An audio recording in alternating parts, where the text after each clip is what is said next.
the beginning, if people can let Skylar know if you'd like to give public comment, if you haven't done so already, that would be really helpful.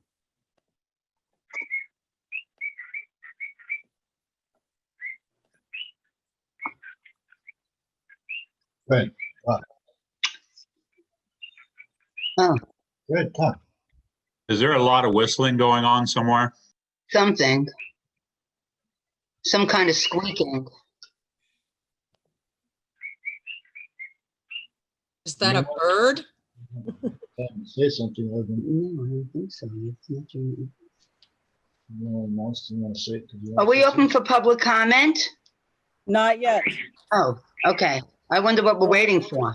The bird to We're stop waiting for chirping? everybody to get Oh. muted so we can continue the meeting. Oh, It's open to say anybody. That's either a bird or a hearing aid. It's a there's- parrot. If there's others who would like to give public comment, just so we can get started, who have joined, just recently joined, if you can let Skylar know if you'd like to give yes. comment. I placed my name on the list before. Okay, one at a time. If you haven't already done so in the chat or verbally, if you could just let Skylar know before we get started, if you'd like to give public comment. You can unmute yourself and just let us know. Now, Okay, I'd like to give public comment. This is Marty White. We I have think you, I'm on the list already. yeah, you're on the list. We got Thank you on you. the list. Thanks. Marty, in the meantime, could you please mute yourself until public comment is ready? Sure. It's hard on this format. It's hard to hear everybody at the same I time. got there. Okay, good, okay. Oh, This is Carrie Janik. I'd like to make a public comment. I put it on the chat, but I want to make sure you saw it. Yep, I Thank got you, Carrie. that. Thanks, Carrie. Okay, sure. John Huesman, I'm on your list, Skylar. You are. Thank you.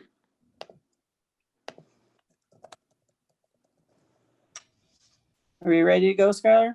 I think so. I have a total of 9 people on public comment, and you could add, I mean, if they don't declare right now, or if there's technology challenges, you could always hear their comment once we get to that point. Okay, thank you. Yep. Declaration of potential conflict of interest. We'll start with Sue. None. Celeste, None. Erica, None. Mike, No conflict. and none for myself. Recognition of the SEPRD Employee of the Month, Jody Jane. Jody has done an amazing job and taken on new challenges of late. She has led the kindergarten zone classroom for our emergency childcare program and created a wonderful and engaging learning environment. She genuinely cares for each child and strives to help each of them to the best of her ability. She is kind and goes above and beyond to be helpful and supportive to all. She also recently started working in the admin office and is a go-getter, stepping up consistently to fill any voids. She is a smart, dedicated, and friendly person, and we are grateful to work with her. Thank you, Jody. Congratulations. Go ahead, Mike. Oh, I'm just congratulating Joni. I know that my daughter loves her. Yeah, Approval. Catherine, sorry, Jody's here with us, so I'm not sure if you can find her little box. But thanks, Jody, for being here, and thank you for all your good work that you do for the district. Just so everyone knows, I am watching this on my phone because my computer decided to update right now. Approval of board meeting minutes for October 20th. Has everybody had a chance to review the board meeting minutes? And also from the October 26th workshop? I've looked at the minutes and also the workshop from October 26th.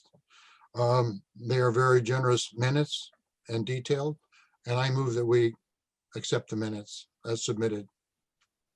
For which date, Mike? Excuse me? For which date? Oh, well, the October 20 board minutes and also the workshop minutes of the 26th. Perfect. I'll We second. have Celeste seconds. All in favor, Sue, Aye. Aye. Erica, I Hi. think that was all in favor. Any opposed?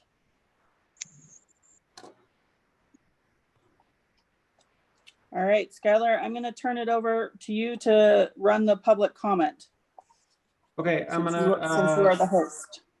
I'm gonna share my screen with permission from the board president. I was asked to make sure those offering public comment understand our rules, the policy of decorum. I'm not gonna read this top part, but I am gonna read this short statement that the board is planning on sharing before every meeting public comment section. So in advance of the public comment period, the board of directors wishes to extend a thank you to citizens who participate in providing feedback to the district. It is an important goal of SEPRD's public meetings to encourage discourse and engagement from our communities. It is important that we hear the voices and concerns of citizens in order to best serve them. Excuse me. However, it is also imperative we maintain a respectful and productive environment that allows all voices to be heard. Normally in our public meetings, we would have offered this document to each person offering public comment and asked them to sign that so that they agreed on the rules of decorum. We don't have that capacity here because of the electronic meeting. So we'll be relying on the board and the board president for managing the public comment process. Right now we have 10 individuals that are signed up for public comment. The first one signed up for public comment is Randy Frank. Randy, if you give me just a second, I will pull up the timer that we're going to use for public comment, and then you can kick us off. Just say when. Okay, 1 second. Okay, go ahead, Randy. All right, thanks. And please understand, I'm not against the purchase of Broadway Middle School, but to the board and all taxpayers that you represent in our taxing district, approximately 10,000. In regards to this purchase of Broadway Middle School, I'd like to put forward a question to the board. In reviewing the Special District of Oregon's Administrative Handbook, it states on page 107 that the most important step in securing a loan or grant is to develop an effective plan. Careful consideration and documentation is necessary in determining what the dedicated funds will be used for. A schedule should be implemented and a detailed plan generated. Good planning and a demonstration that the plan is well formulated would be essential for proving the merits of your project to any funding source. Suggested steps to complete when developing a plan. Legislative commitment. Board agrees to implement an ongoing comprehensive capital planning process. Some kind of staff support is assigned. Set a timetable. The timetable is developed taking into account the annual budget cycle of the district. Development of a Gantt chart can be of great assistance in displaying the schedule. Identify roles. The district board identifies who will develop, monitor, and recommend revisions to the capital planning process. It should be a citizens group, a number of department heads, or some mixture of staff and public. Establish criteria. Criteria is established for use in prioritizing project proposals against local needs and goals. Financial analysis, examining historic and projected revenues and expenditures, estimating the district's cash flow and long-term financial condition, and taking a hard look at present and future capital financing alternatives is performed. Account for and be able to justify every dollar that you are asking for. Public review. Opportunity for public review and comment are made available. Following consideration of local input, any adjustments are made and the district board formally adopts a capital plan. In page 10 under narratives, there's a statement of need and it identifies purpose, goals, measurable objectives, and a compelling logical reason why the proposals should be supported. Background provides perspective and is often a welcome component. Credentials. Information about the applicant that certifies ability to successfully undertake the proposed effort typically includes institutional or individual track record and resumes. So to the board, my question is, have you as a board fulfilled your due diligence to the taxpayers in the following above guidelines to represent them? As this question is not public record, there's accountability attached. I would implore you to review the recommended steps and ask yourselves, is this the right time to make this multi-million-dollar transaction? Thank you. Thank you, Randy. Okay, next on the list is Mallory Lighthizer. Mallory, are you there?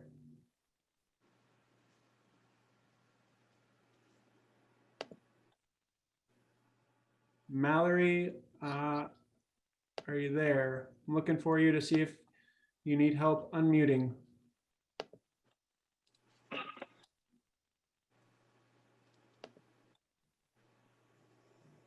Okay, I just got a text message that Mallory is running late, so maybe we can go to the next person, which is John Usman. Yes, I'm here. Do you hear me? Yep. Okay, very good. So I will Hi, begin. John. Good evening. Your focus on the rules of decorum indicates to me that what you've done is angered the taxpayers. I've followed this board for more than 3 years now, and this is the first time the rules of decorum have come up. So that should tell you that you're really angering the taxpayers when they get that upset that they take it out on you in a verbal form. Thinking about the purchase of the school, the word that comes to my mind is selfishness on your part. You guys believe that you know much better than the citizens of the district. The citizens of the district told you 2 years ago that they didn't want to spend more money on SEPRD. So what are you doing? You're trying to get the taxpayers on the hook again. Look at the way you've gone about this. There's been quite a lack of transparency. The taxpayers have paid for inspection reports. You haven't shared any of them with us. I mean, the real purpose of what you're doing is to get the taxpayers on the hook for a school that they've already paid for. If the taxpayers wanted to put more money into that school, they would have, and instead they chose to build up on the hill. Why? Because of the condition of the school. It's a money pit. They knew that. And here you're looking at trying to buy the thing? Is this sensible? Is this reasonable? Is this logical? I don't really think so. And there are a whole lot of taxpayers that agree with me. If you continue on with this, you're not going to be members of the board very long because you'll be taken out in the next election. If you had any guts, you'd put this on the bill for the next election and let the taxpayers have a vote on it. What you're doing is inconsiderate and completely selfish.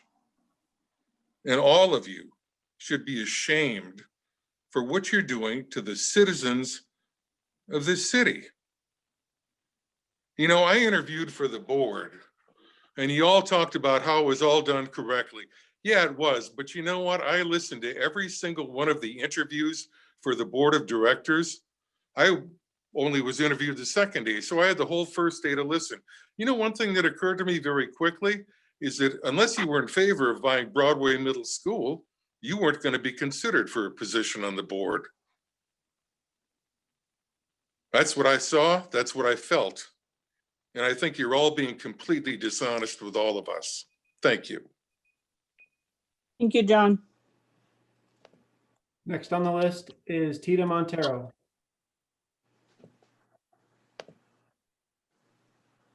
Okay, you can hear me now?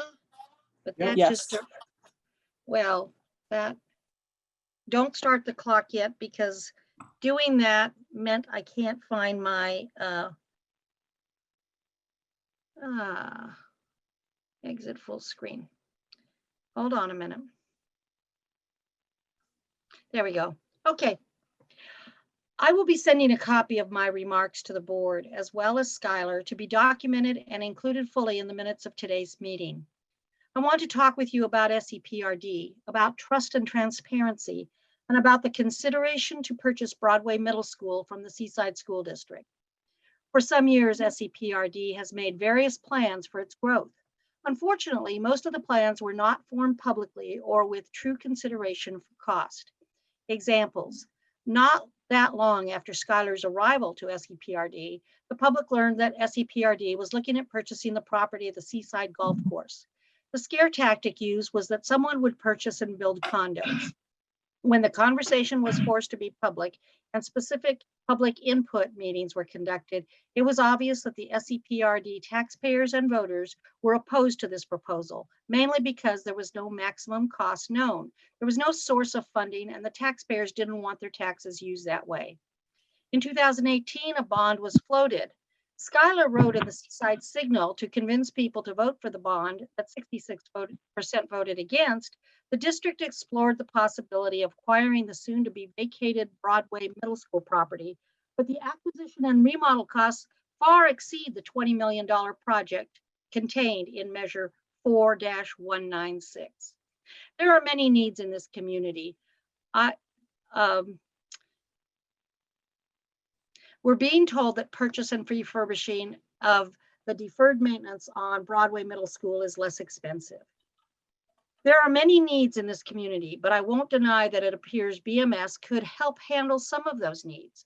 But what we don't need is SEPRD indebtedness that surpasses the ability to pay back. The threat of a bond issue that in the next several years, because SEPRD did not practice due diligence and overextended financial resources. The threat or possible default resulting in the possible loss of all. I ask you to table Resolution 2020-10 so you can provide us, the owners of SEPRD, people who will be paying all the bills, accurate information regarding cost, financing, remediation, and positive revenue streams so we can trust your decisions. Only those with too much money make million-dollar purchases and then later decide what to do with it. Ask the school district to extend the closing date by 60 days so we can all be better informed. The owners, taxpayers, and voters of SEPRD cannot afford this. We have been begging you for transparency. When will you listen? Thank you, Tita. Next up is Diane Wells.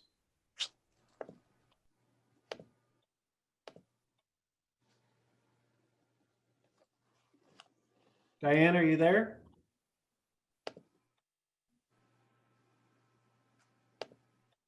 Can you hear me? Yep, we can hear you now. Okay, I am reading comments in the record and will be sending a copy to each board member and Skylar to be attached to the minutes of this meeting. In 2018, when seeking support for a bond measure for expansion of SEPRD, Skylar Archibald stated in the Seaside Signal, and I quote, "The district explored the possibility of acquiring the soon-to-be vacated Broadway Middle School property, but the acquisition and remodel costs of the project far exceeded the $20 million project contained in Measure 4-196. Therefore, the district is moving forward with this route, the more economical of the options. The bond measure was defeated 2-1. Now here we are. SEPRD board consisting of only one elected member is attempting to buy the school, a building that the school district convinced the people was antiquated, unsafe, and past its useful life. A property that is in a prime location for commercial endeavor and possibly low-income housing, workforce housing that could benefit the city and its citizens. A property that will require extensive upgrade, deferred maintenance, and will create liability for the district. Without voter approval, without disclosing the specifics of the sale, without revealing the results of inspections, without a business plan for its use, without being upfront about the eventual tax burden this will create, without completing a true survey of the people. What's going on? Sure, you want the school, but there's a difference between want and need. I get that Seaside is deemed a childcare desert and admire SEPRD for wanting to fill that gap. You don't need the school to achieve that goal. Sports tourism, it's not the district's role to promote tourism. Leave that to the Chamber of Commerce or the Visitors Bureau. The district is for the citizens, not the tourists. Expanded space for recreation, the people already voted that down. I don't disagree that it would be nice to have part of that school, those 2 gyms, some classrooms, but a $2.2 million, 5.2 acre, 71-year-old money pit is not the answer. Bottom line, this was a bad idea. You should terminate this transaction. Then, if you want to expand, make a plan, be transparent, and ask the voters. That's it. Thank you, Diane. Okay, I saw Mallory join the meeting. Mallory, are you there? We skipped you, but we'll leave it up to you if you want to offer public comment. I am, but I am like 2 seconds away from being able to actually speak for a second. So if I could have, if there is one more person, I just need 2 minutes. Yeah, no problem. Next on the list would be Carrie Janik.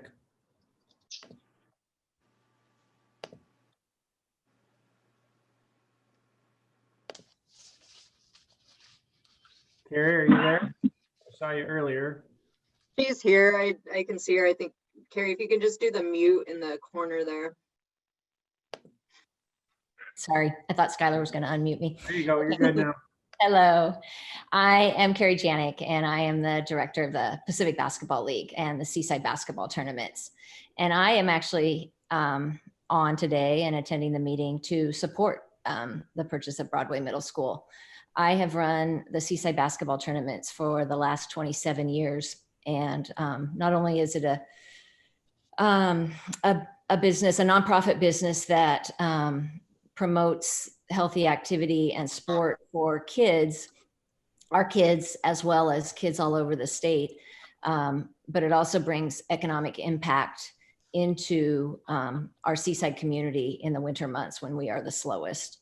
So for the past 27 years, Broadway Middle School has been my mainstay for the gyms and the facilities that we use there. We also use gyms at the high school. And as those 2 buildings are closing, I'm losing those gyms. There are gyms up at the new site, the new school site up on the hill. And there are 4 gyms up there that I will be able to replace Seaside High School and Broadway Middle School gyms with. But if I had Broadway Middle School gyms, in addition to those gyms up at the high school, we would have 6 floors in Seaside, and I could keep all the teams in Seaside, spending money in Seaside at hotels, restaurants, shopping, rather than moving towards Warrenton and Astoria and having to utilize those gyms up there. So I'm thrilled to see that Broadway Middle School might be purchased by SEPRD, and I'm hopeful that we can continue to use those historic gyms that people who come into town, tourists come into town and find them iconic and just great places for kids to play and parents to spectate. And so that's my 2 cents. I would use those gyms. I would still utilize those gyms. And if I can't utilize those gyms, then I'm going to have to take half of my tournament up to Astoria and Warrenton, and people like to stay where they're closest to playing. So that's what would happen there if we didn't have those extra gyms at Broadway Middle School. So I'm in support of it. Thank you, Carrie. Okay, Mallory, are you there? Yep, I'm here. Okay, go ahead. So I am here in support of this as well. I have been a Clatsop County resident my entire life. This community is everything to me. I have 3 boys, 2 of which attend a Sunset Empire Parks and Rec program. My oldest has actually participated in many different programs and activities put on by them. It was his first camp, his first school being preschool, the first place he met new friends besides just our family. My family and I have been very lucky to partake in these programs, and I know my kids are always in great hands, no matter whether it's swim lessons, preschool, after school, summer camps, and especially right now, the emergency care that they've put together to help families with the distance learning in the Broadway Middle School, actually.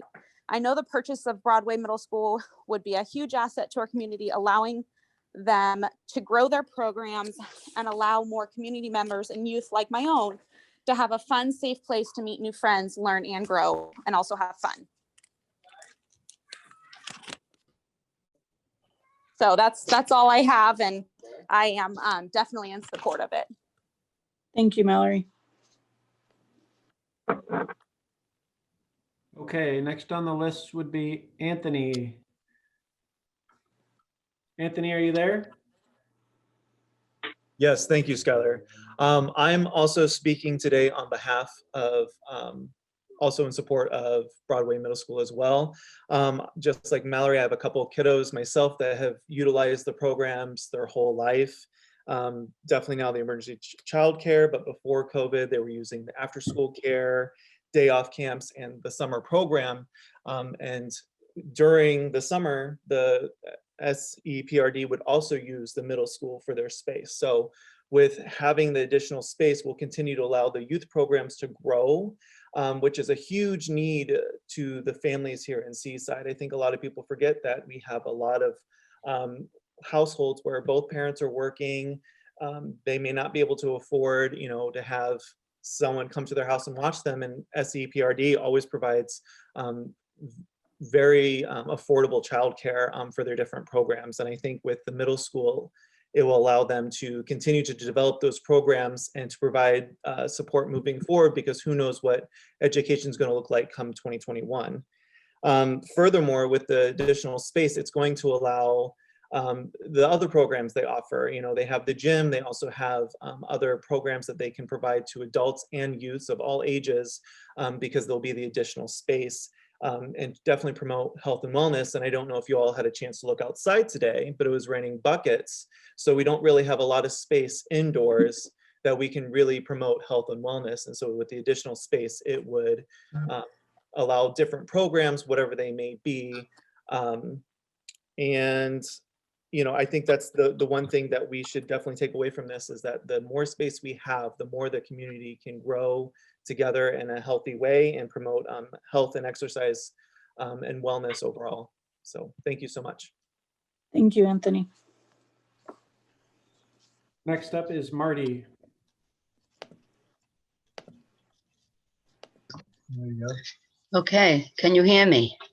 Yes. Oh, good. I would like to begin by voicing my question, wondering why at this time that this meeting would be a Zoom meeting, because many, many, many of the people who would be speaking out against the purchase who came to the October meeting are unable to participate because they lack the technology. I'm lucky that I have somebody here who knows what they're doing. Otherwise, I would not be able to be Zooming.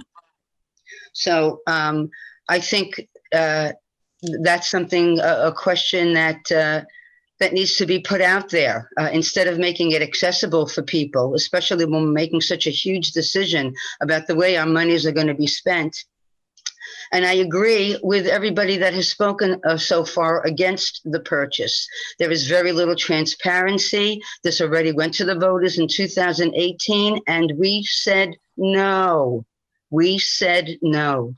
And then Skylar managed to be able to select a new board that is on board with him. And the fact that 4 selected members, people who really have very little involvement in the district.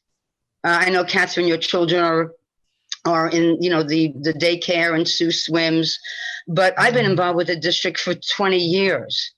So many of us have been involved for so much longer. We've been on board from the beginning. And when Mike Hinton said it needs to go to the taxpayers because it's a huge decision to make, it needs to go to the taxpayers. This needs to be put on hold. It needs to go to another vote. The board members need to respect the voice of the taxpayers, of the people. We spoke already, and we said no. And the fact that you can undo that, 4 selected people who have very little knowledge of the district, not as much as many of us do, who have been using it for so long, can make a decision is outlandish like that.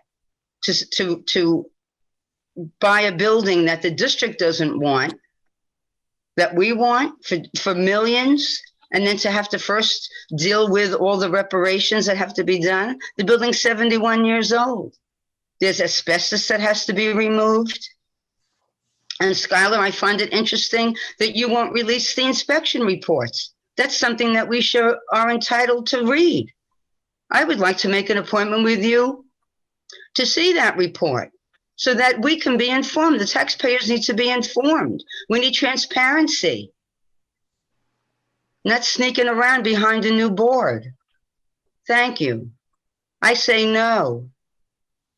Thank you, Marty. Thank you, Catherine. Next up is Andy Klumper. Hi there, can you hear me all right? Yes. Excellent. Hey, I am very, very thankful that we're doing a Zoom call and being able to access each other this way just because of the rise of COVID-19 and the danger that it would present to all of us, especially those who are a little bit vulnerable. And so I'm very thankful for doing it this way. I am a local pastor. I am a business owner. I am a father of 4 in the school district. I'm a substitute teacher. I also, John, I applied for a board position and was denied, which was totally okay with me because I understand that things happen that are much larger than I. But I too were highly supportive. I'm very supportive of the purchase of Broadway Middle School. Reason being is because our kids mean everything to us. And if that is labeled selfish, I think that is unfortunate. So we love our district, we love our kids, and it is an absolute tragedy what we are experiencing as a culture right now, not being able to be with one another, experience life with one another, coach, be present with one another. And it's really, really heart-wrenching to see what this outcome is going to look like. I am curious what the next 2, 3, 4, 10, 20 years are going to look like as we try and just repair what has been damaged in this process. Given an opportunity, I think of times where we can come together as a community and love on these kids and continue to build strength in the community, it's absolutely imperative. I've served on a board with Skylar at the Way to Wellville organization, and the main question that we tried to address is health in the community. And we try to figure out where this is coming from and what this all the access points are. And I just want to be very, very mindful of how we conduct this, but I'm very truthful when it comes to the strength of the community is hinged on its children. And so when we don't have good access or understand what is going on with our kids and how we can best leverage them into be fully functional adults who contribute to great society health, I think that we're missing it. The purchase of Broadway Middle School, I've been behind the scenes working with that for since it became on the market. And I am very, very thankful that it's going into the hands of the people where the people can actually utilize it for something that is far beyond themselves in a selfish manner. It is very much for the people and the strength of our kids. So heck yes, please move forward. As a business owner, I'm extremely supportive of the PBL program and its leverage points for our community. And I just want to continue to see our community grow and succeed in the times and the difficulties it's experiencing. So board, thank you very much for moving as you have. The transparency issues, I think needs to be able to, we need to communicate through the best that we can. We're not perfect, Andy. especially over Zoom, but I'm Thank very you, thankful Andy. for all of you. Thank you. Thank you, Andy. Next up is Jeff Terhar.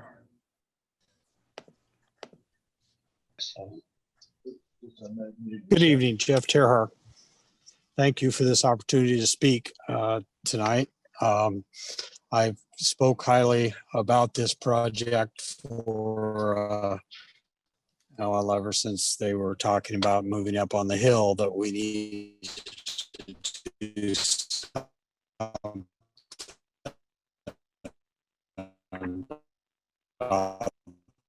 school. One of the biggest things for our business community that has really made our winners has been the Pacific Basketball League. And School on the Hill would have ample gyms program. So the business community supported the new school and supported every elbow to enhance our Pacific Basketball Leagues that brings so many people to our restaurants and all the retail, everything. It's given us a bright hope in the winter time. So that's something that's really important. That's my number one reason for wanting to support it. There are other things.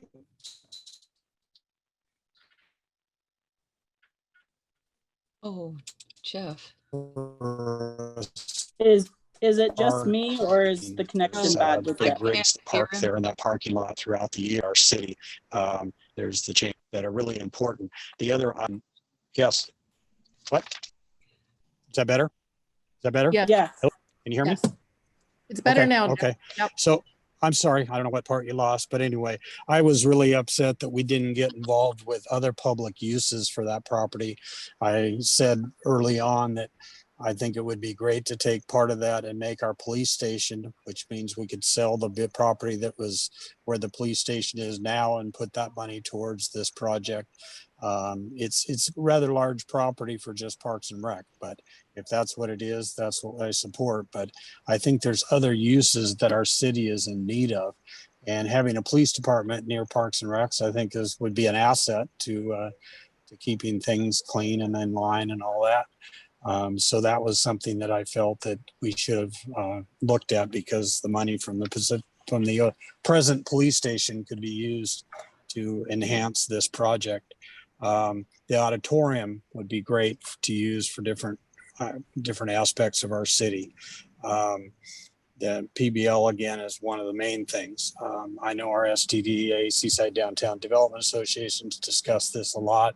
We haven't really formally done anything, but I know a lot of us support it. But the other thing I would hope that we'd experience is with the newspaper articles about the Gearhart School and the price that they ended up lowering it to and practically giving it away for nothing, I think should reflect on paying too much for Broadway. And I think there should be just some discussion on that, but I'm fully in support of Parks and Recs. I'm a born and raised Seaside resident, or well, I don't live in Seaside, but I'm a businessman in Seaside, but I've been in this area, gone through all the public school systems, and I know how important it is. Pacific Basketball League is to all my kids that have grown up in it, not just for the ones coming here, but also our local.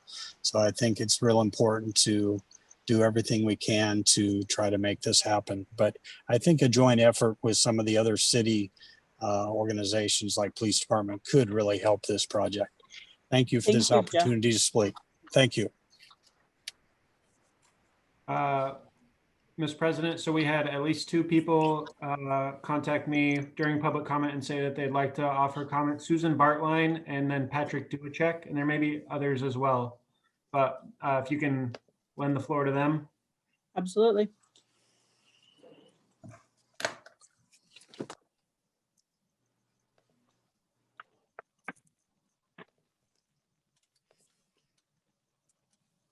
You may just want to call out who you're starting with. Susan was first. Susan Bartline, are you there? Yes, I'm Okay. here. Hi, I'm Susan Bartline. I work in Seaside, and I send my children to the Learning Ladder as of this year. I wrote a letter to the board, which has my full remarks, but I wanted to briefly, for one part, echo what Andy Klumper said about the importance of the Parks and Rec in our community. I work with older students, I work with teenagers, and I'm not saying this as my job's role, but I want to just point out, some people may not know that right now, you know, our youth are really struggling, and you may know that, but wow, I can't talk, I'm sorry. Speaking to our teenagers, to our high schoolers, and to our younger children, there's so many that are struggling with mental health right now. There are so many that are stuck at home and have no outlet for their friendships, for their activities. The Parks and Rec has been the one constant that is still trying to make things happen in a safe way. I was super impressed by how they immediately shut down on any chance of COVID transmission, and no other people got it from that situation. It was especially professional. I felt very confident sending my kids there with the way that Skylar and everyone handled those situations. This is an unprecedented time in this pandemic, and there have been so many children that are struggling. And as our community, it's very tourism based, and I think a lot of times the teenagers have told me, in my other capacity as a teacher, that they don't always feel as valued. Like they feel like their teams are valued and things like that. But as individuals, they mostly, I think, are seen sometimes as easy labor because they're working for the restaurants, the hotels, all those things. But we need to invest in them more because they don't always feel valued. And I think purchasing Broadway and using it for more youth programs and programs for all ages, but especially for our children and our teenagers, giving them a safe place to be where they can connect and make good choices and learn. I think that is completely undervalued. And we need to really consider that this is a good decision for our community, because if we don't invest in our children, what good is that? I am sorry that I'm not more verbal, but I'm very exhausted right now. So please look at my letter as well. Thank you for your time. Thank you, Susan. Patrick? Can you hear me? Yep. Yes. So I'm vehemently opposed to the Sunset Empire expanding into Broadway Middle School. You have not shown the public how this purchase pencils out financially. Because if somebody who has purchased a property with deteriorated buildings, I can tell you that the purchase price is just the tip of the iceberg. When the cost to remodel, retrofit, and rehab goes through the roof, which leaks, by the way, the next option is to tear down and rebuild. And mitigating an old building with asbestos is an expensive endeavor, and tear down costs do not come cheap. I appreciate all the comments about the kids, but Seaside children are not being denied. We have per capita the most overfunded park district in the state. You had the ability to pull $243,000 from your operating fund for a down payment. But even with that, you cannot sustain the cost of this expansion without the taxpayer dollars. I believe Sunset Empire's vision for this expansion is self-driven, not community-driven. Broadway Middle School should be sold to a private developer, and over the next 10 years, at the minimum, it would contribute $150,000 towards local schools, $210,000 towards local government, and $50,000 towards Sunset Empire. And these are numbers that you can count on, but you haven't given us any numbers that we can count on. Thank you. Thank you, Patrick.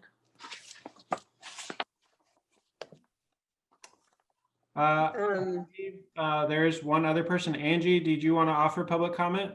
Angie Wilt? Yes, I just had a brief thing I wanted to add. I worked for a while when we were operating normally as a patron relations specialist, and we did a lot of rentals for the community, like family parties, birthday parties, weddings, all kinds of different things that people could come. And it's a very affordable place for people to rent. And it's not like the other places. If you're going to go rent, most places are like $500 or $1,000. This is a place that people could come together. And then we also worked a lot with community programs, and people would come and rent to share about whatever their nonprofit was, or to teach people about like the AARP classes. And we had all kinds of things that were our program that helped the community. And a lot of times we had to turn down rentals because we don't have enough rooms. All the rooms are rented. And there were times that we had kind of one program rushing off to do another, rushing out of the way so another program could come in. And we had to really kind of limit what we can do for the community in that way. And a lot of times the families were turned down because we had other programs that were ongoing. And most of those programs would move into the Broadway Middle School to leave the Bob Chisholm available for the community to use for those other classes and the kind of weddings and things that the community needs. And so that's one aspect of where I feel we need to grow. A lot of times classes were canceled to make room for these programs. And I think when the vote happened 2 years ago, I believe that what the community was saying is go out and get a grant or get a loan. I kept hearing that from a lot of people in the community. Like, you know, we don't want a bond, we don't want our taxes to go up. And so I believe that's what Sunset Empire has done, is they've gone out and they found another way to help the community and work with the community and work within the standards that the community at that time was sharing that they preferred. Why not use this Broadway Middle School? So that's all I have to say. I'm very much in favor, and I hope that we move forward. I think it'll be really incredible for our community if we can have this expansion. Thank you, Angie. Skylar and Catherine, there's one extra letter due to some issues with technology that I am supposed to read. Sure. Give me 1 second. So this is from Piper O'Brien, Melinda Austin, and Lou Nebeker. I have lived in Seaside for 36 years, been on the Seaside Community Center Commission since 1991, volunteered endlessly in our community, and participated in the growth of our community that I have loved since moving here. It saddens me to see all the negativity towards the park and rec. I remember when it was just a pool. To see and be a part of the growth that has happened continues to amaze me. I was on the youth center board from the beginning. My children grew up in the kids side of the park and rec along with the community center, a safe place to leave your children, watch them grow. My own children helped with the summer programs after they outgrew them. There is a true need for space for kids and adults to have fun, to be educated, to find a sense of community that grows into giving back. I truly believe that with the purchase of Broadway Middle School, the Park and Rec has the ability to continue to grow with these changing times. Adding space will afford Park and Rec to move closer to standing on their own, being able to provide affordable rental space for all those in our community, not only for meetings, but for fun. And in this day and age, we need more fun in our lives and a safe place to share our laughter. That's the end. Thank you. Is there any other people wishing to offer public comment at this time?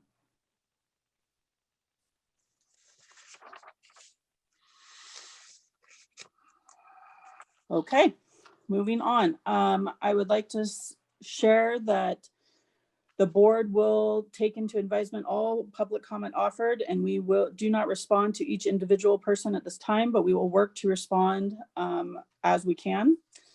We would like to say thank you to everyone who has provided their thoughtful public comment. We appreciate the feedback that you have discussed regarding the purchase of the Broadway Middle School. We want to reiterate why the purchase of BMS is so important for this community, and also summarize the 3 key pillars we are building a strategic business plan around. Increase of childcare and after-school programs to support local working families. Expand indoor recreation options for all. Drive economic growth by scaling up sports tourism. The board is committed to reviewing all information and community feedback regarding this purchase during the due diligence period prior to completing the purchase on December 17th. As you know, we have been collecting feedback via public survey. We'll be closely analyzing this data as we move closer to a final decision on the property. The board has also asked staff to begin developing a 24-month post-purchase plan for the property in advance of completing the purchase. During this due diligence period, the board will be conducting webinars to provide the community with feedback on details of the strategic business plan for BMS. The board's plan for activities during the due diligence period can be found on the website. Thank you. Skylar, correspondence. I believe there's 2 items of correspondence that are in your packet, and they were distributed to the board at the last October regular board meeting. Thank you. I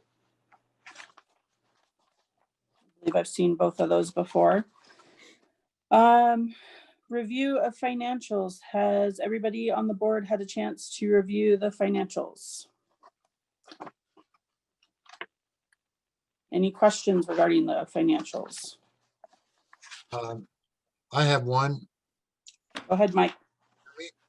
I was looking at our expense on the youth center, community center, I believe. Maybe it's a youth center. Where we had a 151% increase. I guess that's the youth center I'm talking about. 151.9% increase over our budgeted amount for custodial and youth center. Skylar, is this because of the COVID shutdown and the extra things we've had to do? Yes, that's exactly right, Mike. Because of the guidance from the Oregon Health Authority, we're asked to have extra cleaning staff basically at all hours of operation, and they clean as the children that we serve as they move around. They're always kind of cleaning in the area, sanitizing, and it is an extra expense for sure, but one that we have to have in order to operate safely and stay within the guidance of the Oregon Health Authority. Yeah. And Skylar, isn't that one that has been, you've been able to submit reimbursements for? Yep. Part of the reimbursement that we've asked for from the state coronavirus relief funds is to help cover some of those extra expenses that we're incurring at this time. Thank you. That was my one main question I had on the financials. Anybody else with any questions for on the financials?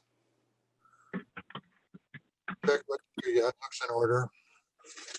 And I would move that we would accept the financial report this month. Do we have a second to Mike's first? I'll second. Is that Celeste? Yes. Perfect. All in favor? Aye. Aye. Aye. Sue, did I hear an aye? You heard an aye. Perfect. All in favor? Louder, No what? opposed. Thanks, Sue. Do we have Justin Smith to give the SEPRD aquatics? We do. Yep. I'm going to queue up Justin's presentation, and if you're okay with that, we'll just turn the time over to him. Perfect. Thank you. Hello. Hello, everybody. Can you hear me?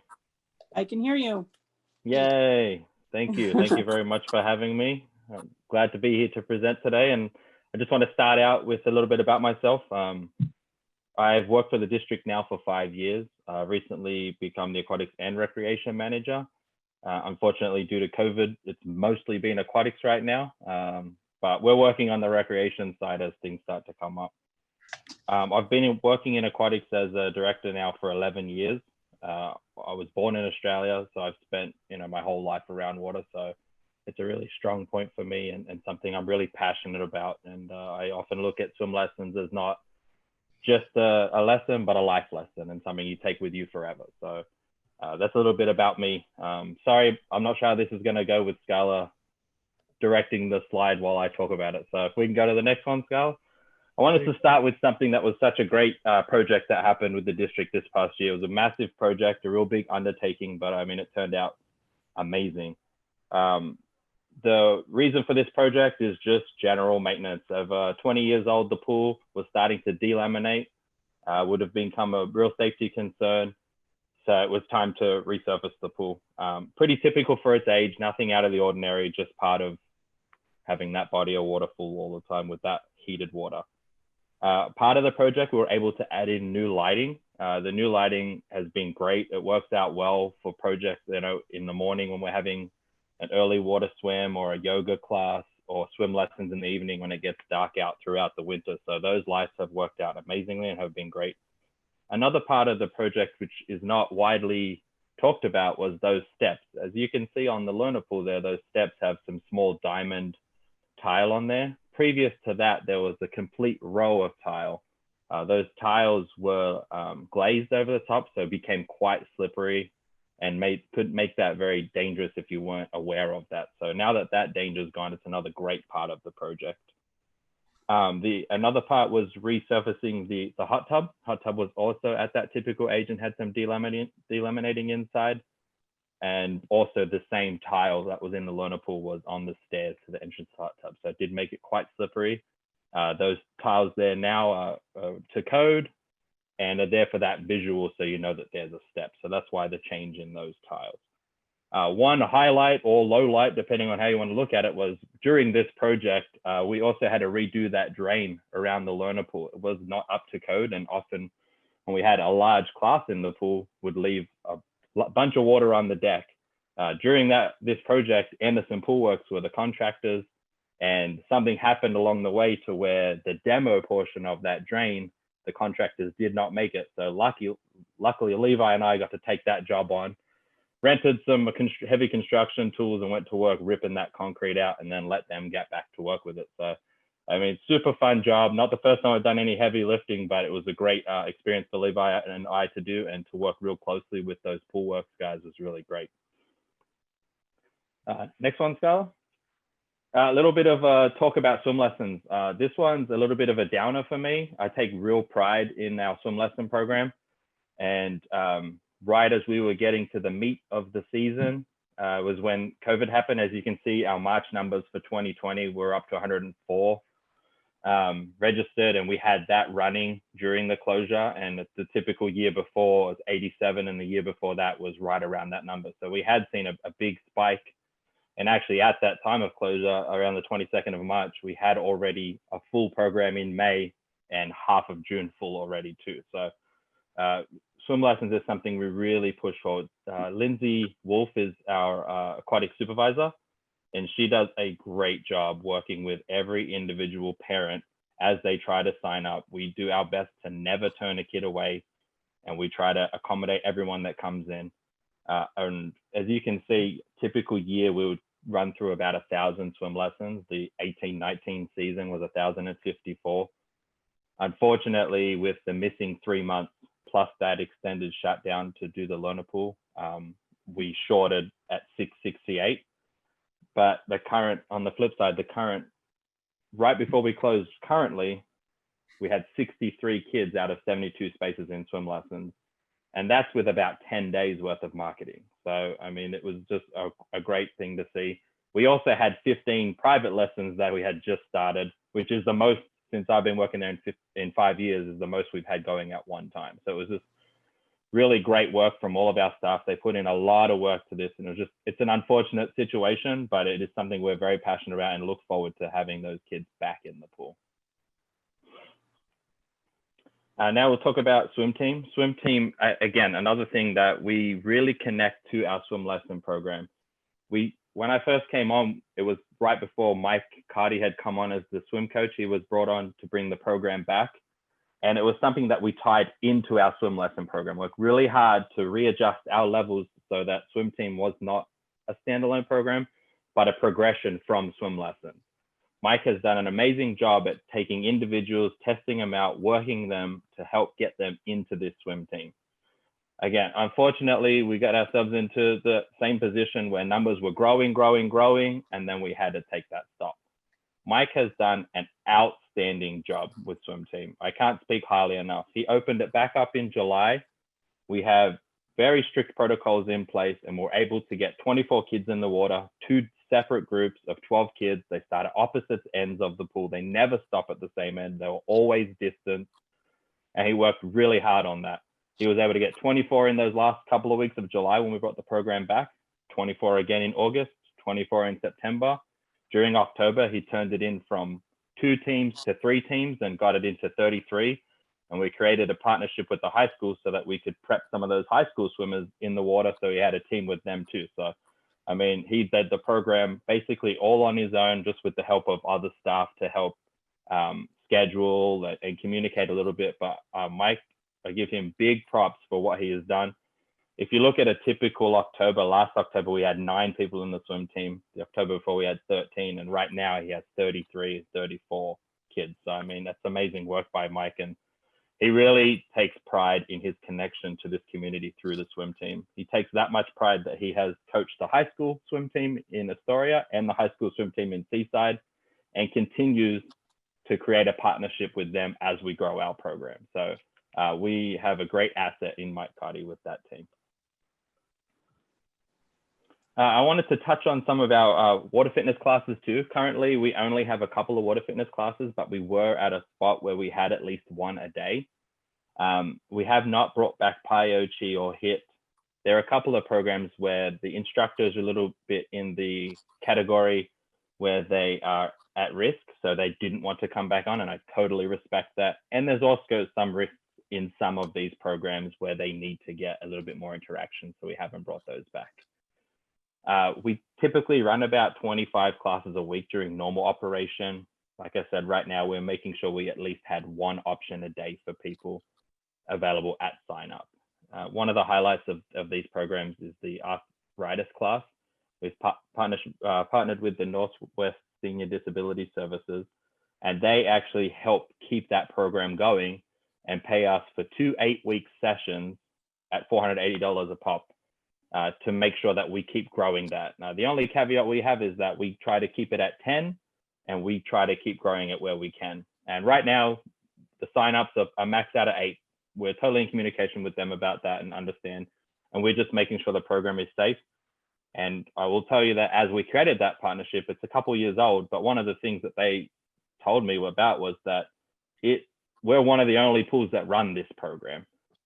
So they want to make sure that it keeps going. So that was something that really is passionate for me. And Sue has gone to that class and understands 100% how useful that class is and how valuable it is to our community.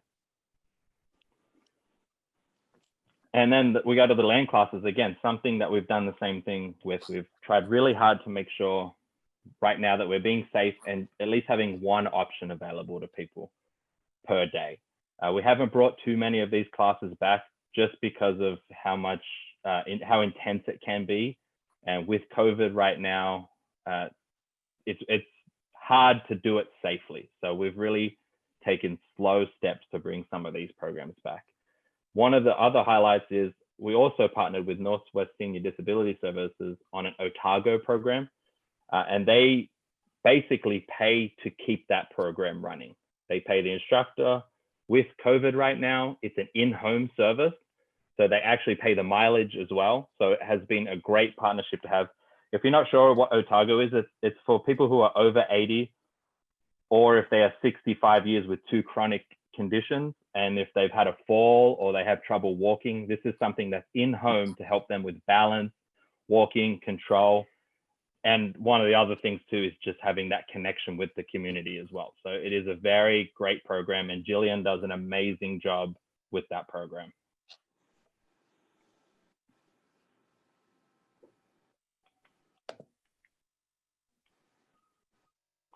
And then now back to our reopening. So as we reopened, I'm not sure if everyone's aware, but we were one of the first 3 pools to open in Oregon. And as we go to this pause, we are one of the very few that were able to keep open. Right before I attend aquatics meetings monthly or bi-weekly, depending on how often they run. It is a meeting with all the pools managers within the state. There were 3 pools that were ready to close just because they couldn't keep up with all the protocols in place. Some of those protocols have been having direct routes through the pool, making sure that we're trying not to double back and cross people's paths, temperature checks and questionnaires with contact tracing to make sure that we can trace any outbreaks that might happen. We had changed to a model of signups. You had to sign up for 45 minutes in the facility so that we could have enough time to sanitize. With those hourly signups came the high cleaning of touch points.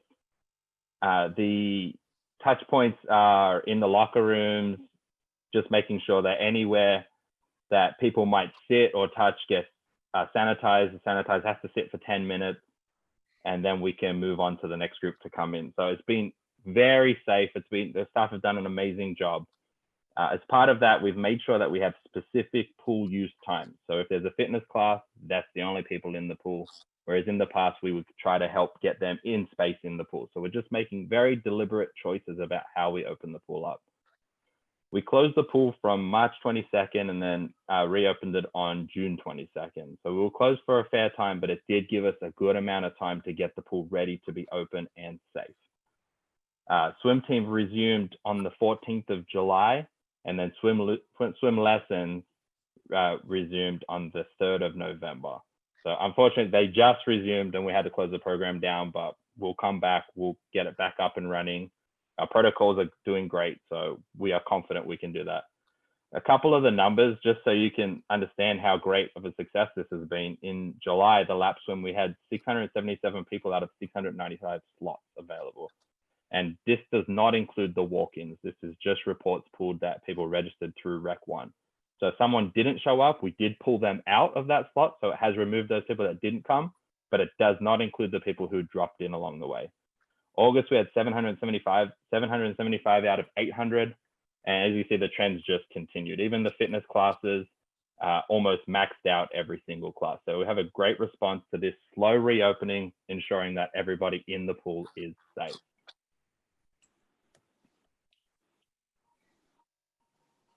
One of the first recreation programs that I was in charge of was Break the Chain, a great challenge, something that I really believe in, and it was great for this community. We have a partnership with another couple of people that help bring this program to the forefront. And for us to be able to get that many sponsors in this time was just amazing response from the community and the business owners. I was so proud that we were able to donate $1,750 towards Break the Chain. We had 58 participants, and we had a highlight of it being a run on the beach. It was challenging, but it was amazing. It was that great that after the run was finished, I did the run too. So it was just a real highlight for me to be able to do that. And I look forward to doing it again next year. And I want to shout out to Melissa Oosley because she was a huge part of that, making that happen. Another highlight that we had was actually, I guess I misspoke because the first event I actually did was the Moving Is Not Cancelled virtual 5K. That one was even more challenging. It was really hard to get the message out. It was completely during the first COVID shutdown, so it was really hard to figure out which direction to go with it. We did end up with 30 participants and one major sponsor, and we covered our costs completely and were able to get some people involved in moving and involved in Park and Rec. The way it worked was you signed up, I contacted the people, we had a survey to submit your time, and then you picked the time slot to come and pick your shirt up. And we also gave everybody a sticker and those who won a water bottle. So it was really great. And probably the most fun part of the year so far was the swaggling world record that we did with Coach Bob from the school district. Just so happened he used the pool one day to practice. And the moment we saw that, we sat him down straight away and said, hey, we want to support you through this. You support our community. And I mean, we never looked back. The idea was to juggle 5 balls while swimming, and he had to get about 100 catches. And honestly, it didn't really take him that long. I was so shocked to watch him, and it just made it look so easy. I think he could probably do it blindfolded. He's that great. Bob was able to raise $500 to go towards scholarship funds with that. We did a live event, filmed it, and it was just amazing. It's a great thing to be a part of. So if you see Coach Bob, give him a shout out. He's a great guy and a great community partner.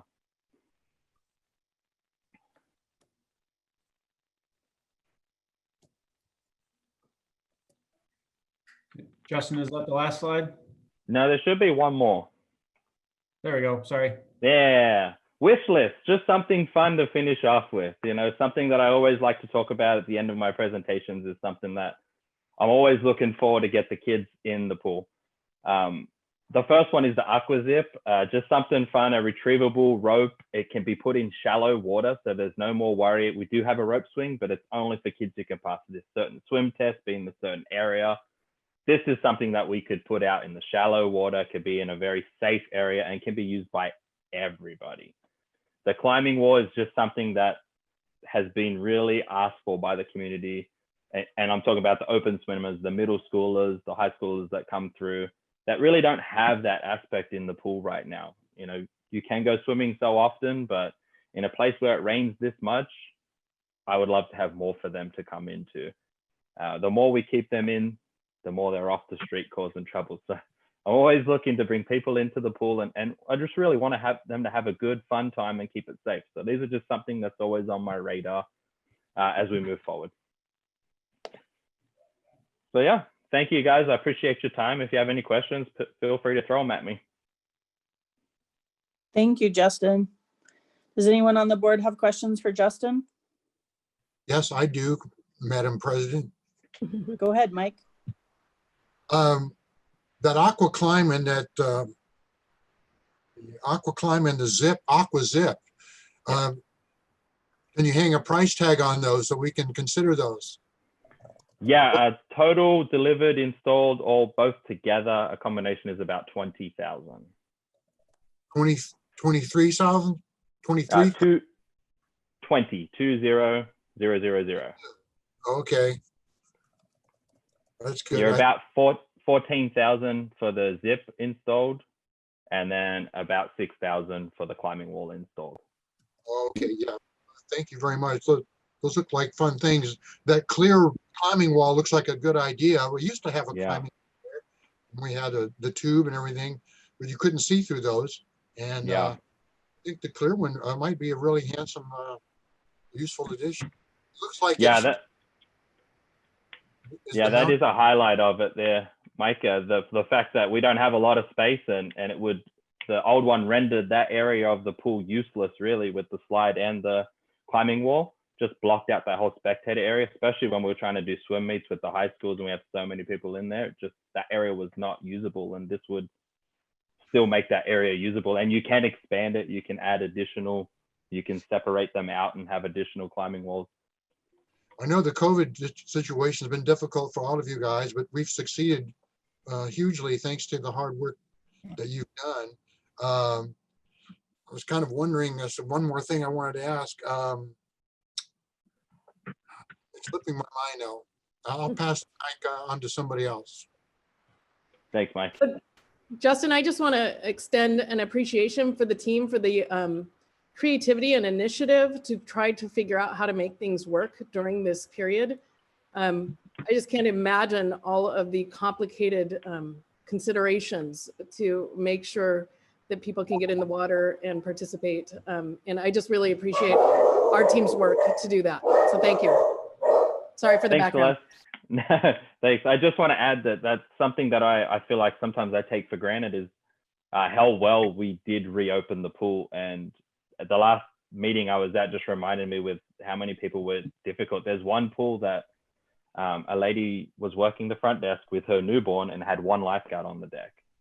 So there are some real struggles, not just to opening the pool, but to get enough staff to open them. People are doing it tough right now. So just want to be there for the community and get people moving and try to have something that they can rely on. Yeah, and Justin, I grew up in Seaside, and I remember the pool when it was far less than it is now, and I learned to swim in that pool. And luckily my kids have now learned to swim with you and your instructors. And I guess when you see it visually in a presentation like this, just to see how far it's come over the years is really impressive to me. And again, like Celeste said, I'm really thankful that we've been able to provide some sort of recreation for a community who, right now we're doing a lot of sitting inside with the weather. And so it's really great. Thanks, Erica. Yeah, I definitely feel like this is the time of the year we need to get people out and moving. It's really hard, and it's getting harder right now. And as a user of the pool for the last 3 years, and a daughter who was a swimmer and learned to swim, was on swim team, was an employee at the pool, I have been very grateful to see the, I can't praise you enough for the fact that I thought it was one of two pools to open in the state. So one of 3, so what? But I'm very grateful for all that you do and such a friendly staff. And I appreciate everything that this pool and the other parts of this Sunset Empire produce for our community. So thank you. Thank you very much. Thank you, Sue. I would just like to say that my girls have grown up around that pool. To me, I 100% agree with you that it's a life skill learning to swim. It's not just recreating, it's a necessity around here. And I truly applaud the fact that we can provide that to so many kids. When we live near an ocean, we have rivers all around us, so many bodies of water, and to be able to look at those numbers and say that you have made a difference in that many kids' lives is truly amazing to me. And I really do applaud how quickly you managed to, think outside the box and find a way to reopen. when not many others did. So we miss our swim lessons, and we miss seeing you out on deck there, you know, saying hi to everybody, and we hope to be back soon. So thank you, Justin. Can I add one thing? I did not highlight one program because we weren't able to run it this year, but something that we have a great partnership with the school district on their second grade swim lessons. I'm really hopeful that we can get them back, because one of the highlights of that is my son's a second grader, and I'd love to get him in there by the time he gets into second grade. I know a couple other kids, and that's one of the highlights of my job, is those school swim lessons. Those kids just have an amazing time, and they never forget it. So we typically run around 500 kids through our program.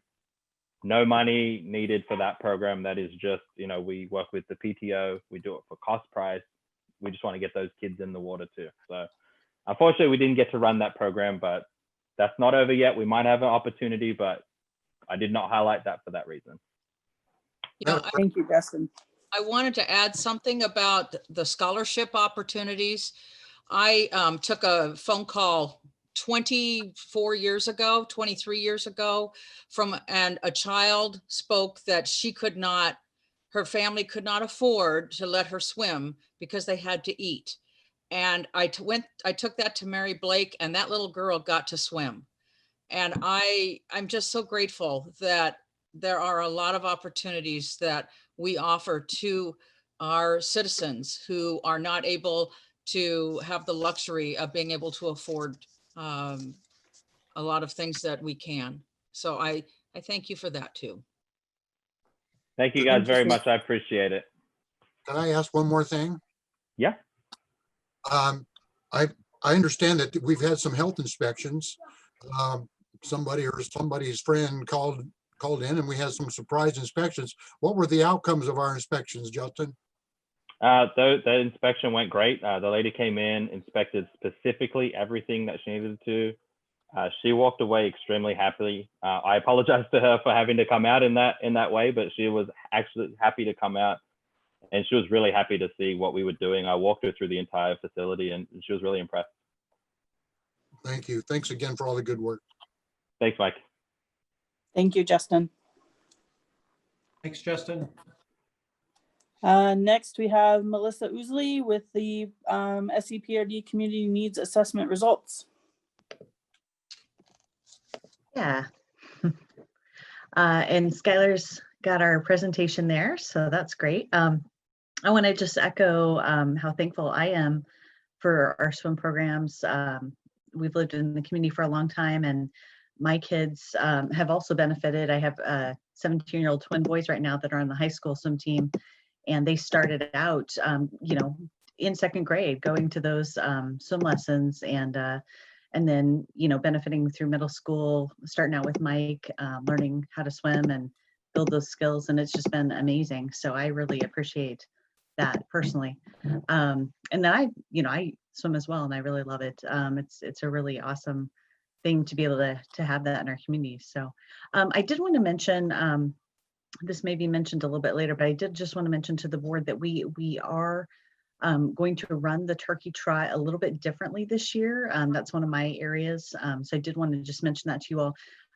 With the new guidelines coming out, we wanted to just really be cautious and protect the health of the public. And so what we ended up doing, normally we have a gathering at Quadet Park, and it's quite popular.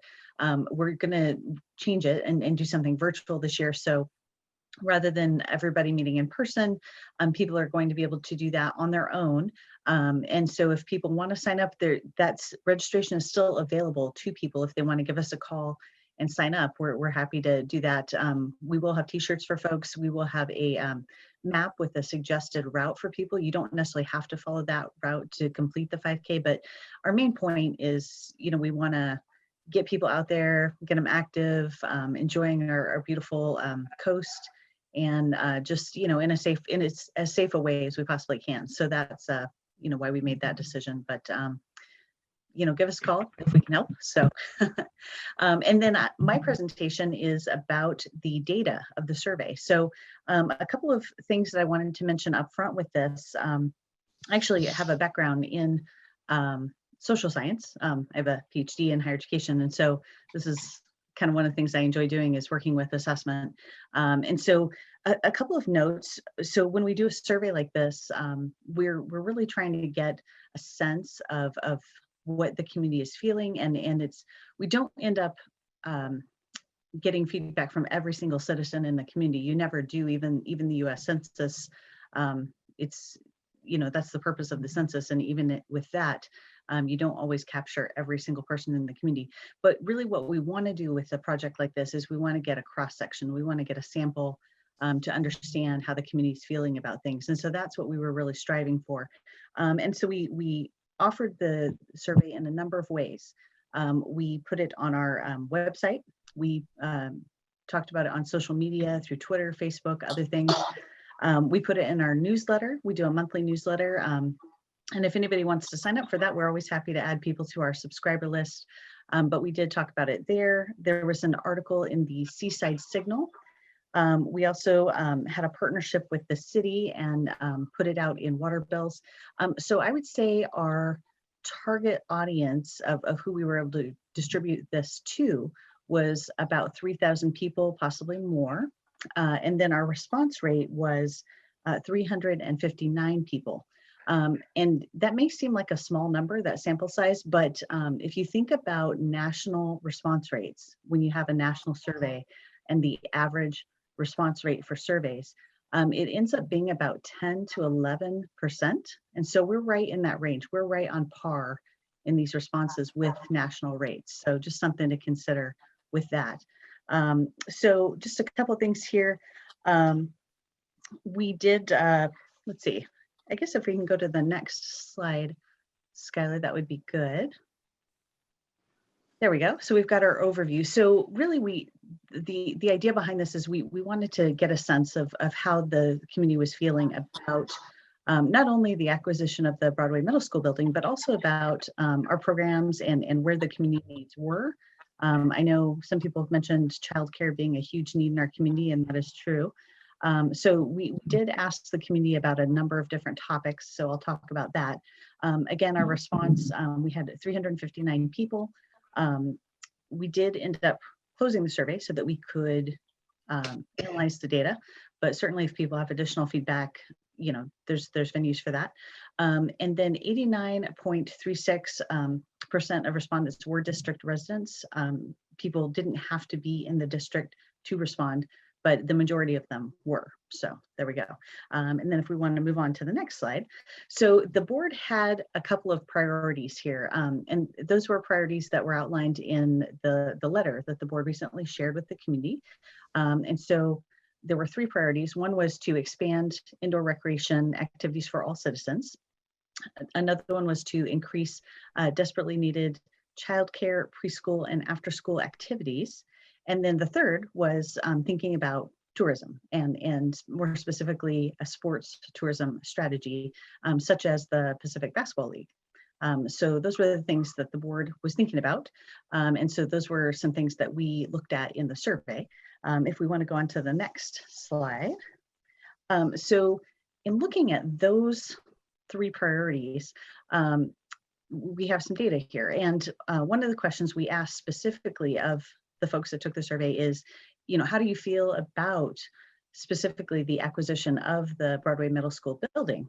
And so what we found is 65.45% of respondents were supportive of this endeavor.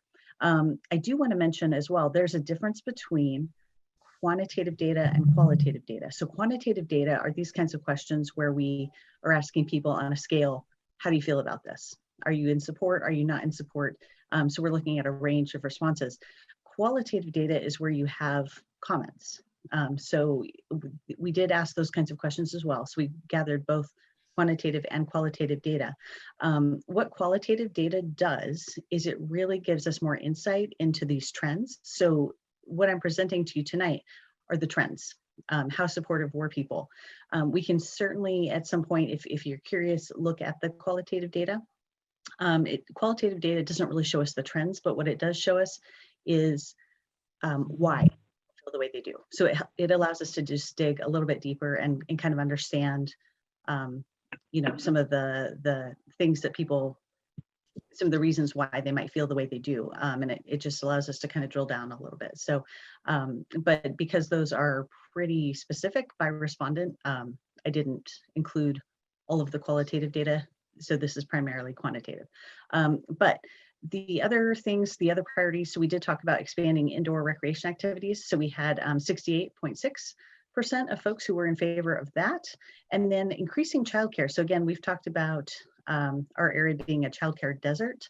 And so people are overwhelmingly in favor of us expanding those opportunities. So we had, as far as childcare specifically, it was 68.6%, preschool 66.3%, and after school activities was 71.8%. So there seems to really be a need for after school activities.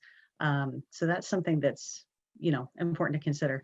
As far as sports tourism, 61.7%. So there seems to be a need for that as well. And I think we heard about that a little bit with some of the business owners and parents who spoke in public comment, mentioning how their businesses benefit from that, as well as how their children benefit. So, so next slide. So looking at youth programs, we asked some specific questions about community needs there. Summer camps were pretty popular, 71.8%. Youth open gym time was 69.8%. Pottery and arts classes, we offer a couple of programs specific to youth. We have a Pee Wee Picasso class, and so that gets very young children involved with art. And then we also have pottery for older kids as well, and as well as adults. This was looking more specifically at youth, and so this was 65.6. Maker classes are things that we don't necessarily have at the moment. This might be, you know, like using a 3D printer or learning woodworking or things like that. So those aren't things that we necessarily currently offer, but we did want to ask the public how they felt about that. And so 65.8% were in favor of that. And then technology access is something that's kind of new this year in the sense of the efforts we're making through our youth programs to keep kids connected to their schoolwork. That's something that Shelley and her staff have really been working hard on in having this partnership with the school to just provide some extra support for kids in finishing their schoolwork and staying on task. So that was, you know, just something interesting to ask the public about, you know, is this a need? And it appears that it is. 66.4% were in favor of that. So the next slide. So looking at support for adult programs, and, you know, when we say adults, I mean, this is a broad age range. You know, we're talking about young adults, you know, people who are newly graduated from high school. We're talking about people that are more, you know, in their 30s, 40s, 50s. We're talking about seniors as well. So we have quite a broad range of folks that utilize these programs.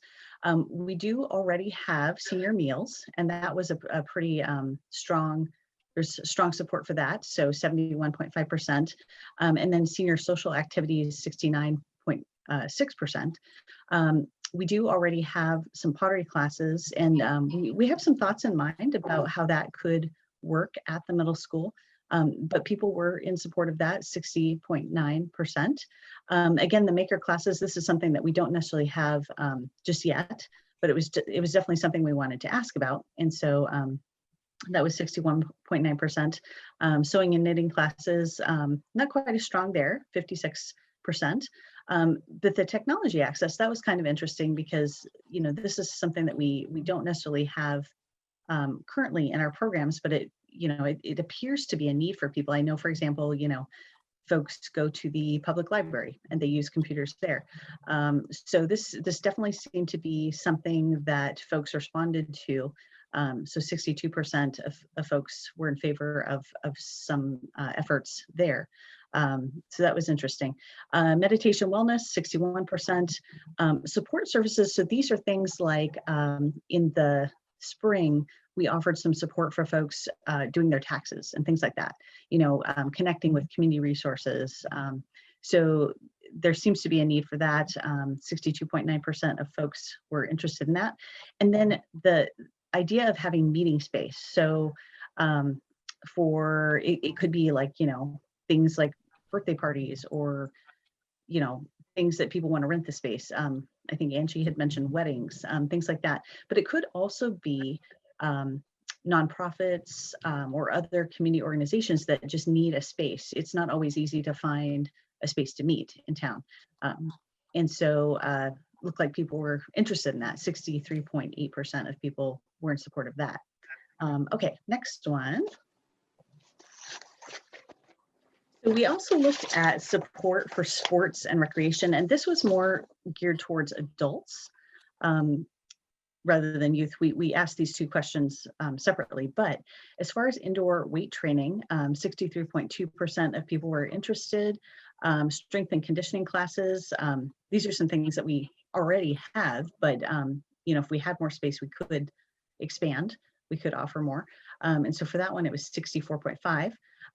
Pickleball, it was interesting. That one was a little lower. It was only 59.5%, but that might make sense. Just, you know, that might be a more specific kind of activity that maybe not as many people are interested in, but it was still interesting to see the support. Basketball, people were pretty interested in, 62.3%, and volleyball, 61.6%. We've been talking about indoor soccer, as it's been mentioned, you know, this time of year, it's raining cats and dogs, and it's not always easy to get outside. So this would be something that would be indoor, and that was 60.1%. And then dodgeball, kickball was 51.7%. So we just wanted to kind of get a range of, you know, what were the activities that people were interested in, and would these be things that would be viable?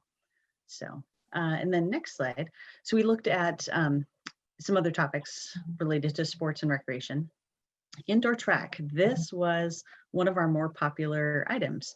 67.9% of people are really interested in that. And that makes sense. You know, again, with our weather in the winter, it's not always easy to get out and take a walk. You know, our beaches are beautiful in the summer, but it's not always pleasant to walk on the beach when the rain is coming down as hard as it does. So it was good to see the support there, 67.9. And outdoor track, 65.3. So that was interesting. Yoga, that's something that we've offered in the past, and that was 62%. And then outdoor fitness. So currently, well, not in COVID time, outside of COVID time, we offer things, you know, like surf camps, and you know, we have paddle boards, and we have all kinds of things like that we can offer. So it would be interesting to look at that and see what else the public is interested in. 60% of people were in support of that. Hiking tours, that's something that, you know, maybe we could expand on. 58.8% of people were interested in that. And then special events, that's a really broad topic, actually, that can cover, so I have a photo here of our Seaside Farmers Markets. That's always a popular event in the summer. But special events can also include, you know, all of the different 5Ks we do, the family dance, our Easter event. There's a lot that goes into special events, but 65.8% of folks were interested in that. And speaking personally as somebody who works with the farmers market, having indoor space would be beneficial. There were a few times over the summer when we had to cancel the market due to the weather, due to poor air quality with the smoke from the fires. So it's definitely something, you know, personally that I'm interested in, but it's helpful to see how the public feels about it. So, okay, next slide. Two other questions we asked. We asked people how likely they were to use these resources if we are able to expand. So 66.3% of folks there were likely to use it. And then we also asked a question about keeping the property in the public trust. You know, is that something that people care about? Is that something that's important to them? So 63.6% of people were interested in that. There we go. And then the next slide. So just looking, you know, at these trends, at the quantitative data, from what I gather from this is that the majority of respondents do in fact support expanding services and more specifically, the acquisition of Broadway Middle School building. So that is the trend that I saw based on the data.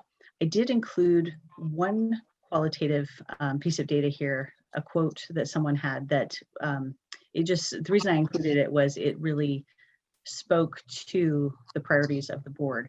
So the facilities and programs you are suggesting will be essential to attracting families and workers to an area that caters to vacation and the hospitality industry. This will definitely add to the quality of life for Seaside. So I think that that's really what we're talking about. We are talking about quality of life and what that means for all of our citizens. You know, we have a range of demographics that we're serving. We do have something for everybody. And so that's something that, you know, personally working for this area, I would love to see. I would love to see us offer more to our citizens. So last slide, questions. Anybody have questions for me? Thank you so much, Melissa. Anybody on the board have a question for Melissa regarding the survey? I have one. Yes. It sounds like, you know, there are people that might want to be able to add a comment or take the survey now. Is there a way to offer that to people if there was maybe a paper copy? I know right now in the 2-week shutdown, that's not available, but maybe after the shutdown is complete, maybe there's an opportunity so that people who are who would like to contribute their opinions may be able to do so. Sure, we could absolutely, we could open something up again. The only reason that I closed it to the public temporarily, at least, was just so that we could tally the data. So that was the purpose there.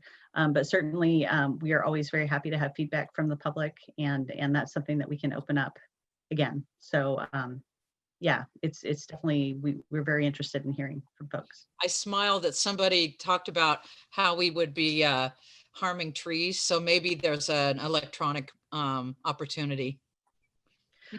We use, for this survey, we use something called SurveyMonkey. It's pretty easy to use. You can use it on your computer, on your phone. It's really an easy tool to use. You just go through the questions and click what your answer is. And certainly there's some spaces for folks if they have comments. There are questions in the survey and they're welcome to give us those comments. Melissa, thanks for the great presentation. I'm curious about, you know, I know that we have a fairly good turnout at our board meeting here, but how do we make sure that the results of this survey are communicated out to the community? Are the results going to be available, I don't know, in some sort of format? I would say that's up to the board as far as how you would like to advise us and what you would like us to do. We are happy to share this with whoever would like to know. It's definitely something that, you know, this presentation we could share. It you know, it really depends on how the board would like to proceed. Great, thank you. I think putting together like kind of a digestible visual, you know, that's you know, short and you know, get kind of more succinct so that we could put up on the website and also you know, distribute in other ways if that's a problem. So I think it would be important to have available. I'd like to volunteer Sue and myself as part of our ad hoc communications team to maybe work with you on that and figure out how we can get that online and share with folks. Okay. Sure. With that idea. Am I on mic? I'd like you are, Mike. I'd like to compliment Melissa for that nice presentation. The data was very interesting. And I was looking forward to it.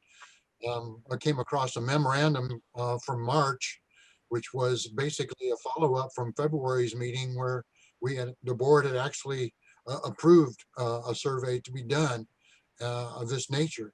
And because of the COVID interrupting our flow of business, it is happening at this later date.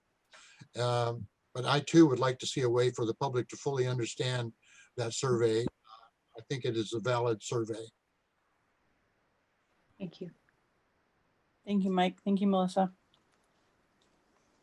Any other questions for Melissa? Okay, moving on. Under old business, we had SEPRD board meeting times. Sue, I think you were going to, your schedule was going to kind of free up or you were going to know more, or maybe it was Erica. Yeah, that's not me. Erica, did you find out more about your schedule? Yeah, so I think we're fine. I don't remember what the day is that people had proposed to change to. Was it a Thursday? At this time, I'm not sure that we had even landed on a specific date. Oh, okay. I think we had floated with Monday, but Sue has commitments on Mondays. So potentially we had spoken about doing a Thursday. And honestly, you know, we don't necessarily even need to move it. It was just kind of an idea to maybe accommodate doing more community outreach with other meetings that are going on Yeah, so Tuesday. Tuesday is the conflicting day, or for some of the other meetings? The other option I think we had was just moving it from the third Tuesday to either the second or fourth Tuesday. So can somebody remind me what the other conflicting meetings are on Tuesday? The school board meets on Tuesdays, like right now, is another one that would be good for us to be able to attend, but. Okay. Sorry, does anybody have feelings on this? Is theirs also the third Tuesday, Catherine? Yes. Okay. Gotcha. So maybe it would be wise to keep the date, like, you know, keep it Tuesday, but move it to, you know, the first Tuesday or the second Tuesday of the month. Second Tuesday would be fine with me.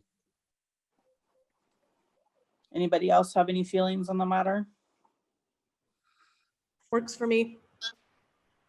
No, Tuesday's good. Second Tuesday. How about you, Skylar?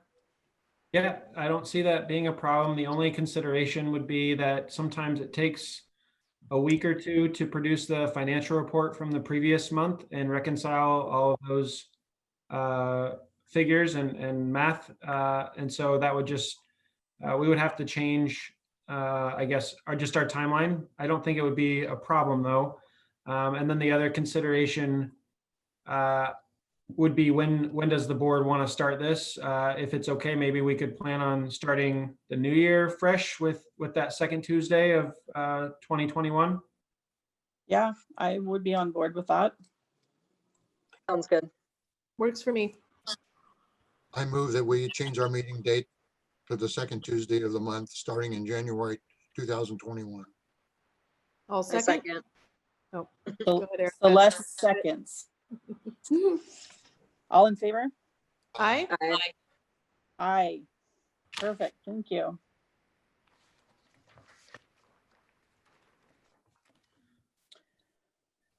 New business. SEPRD fee structure. Skylar?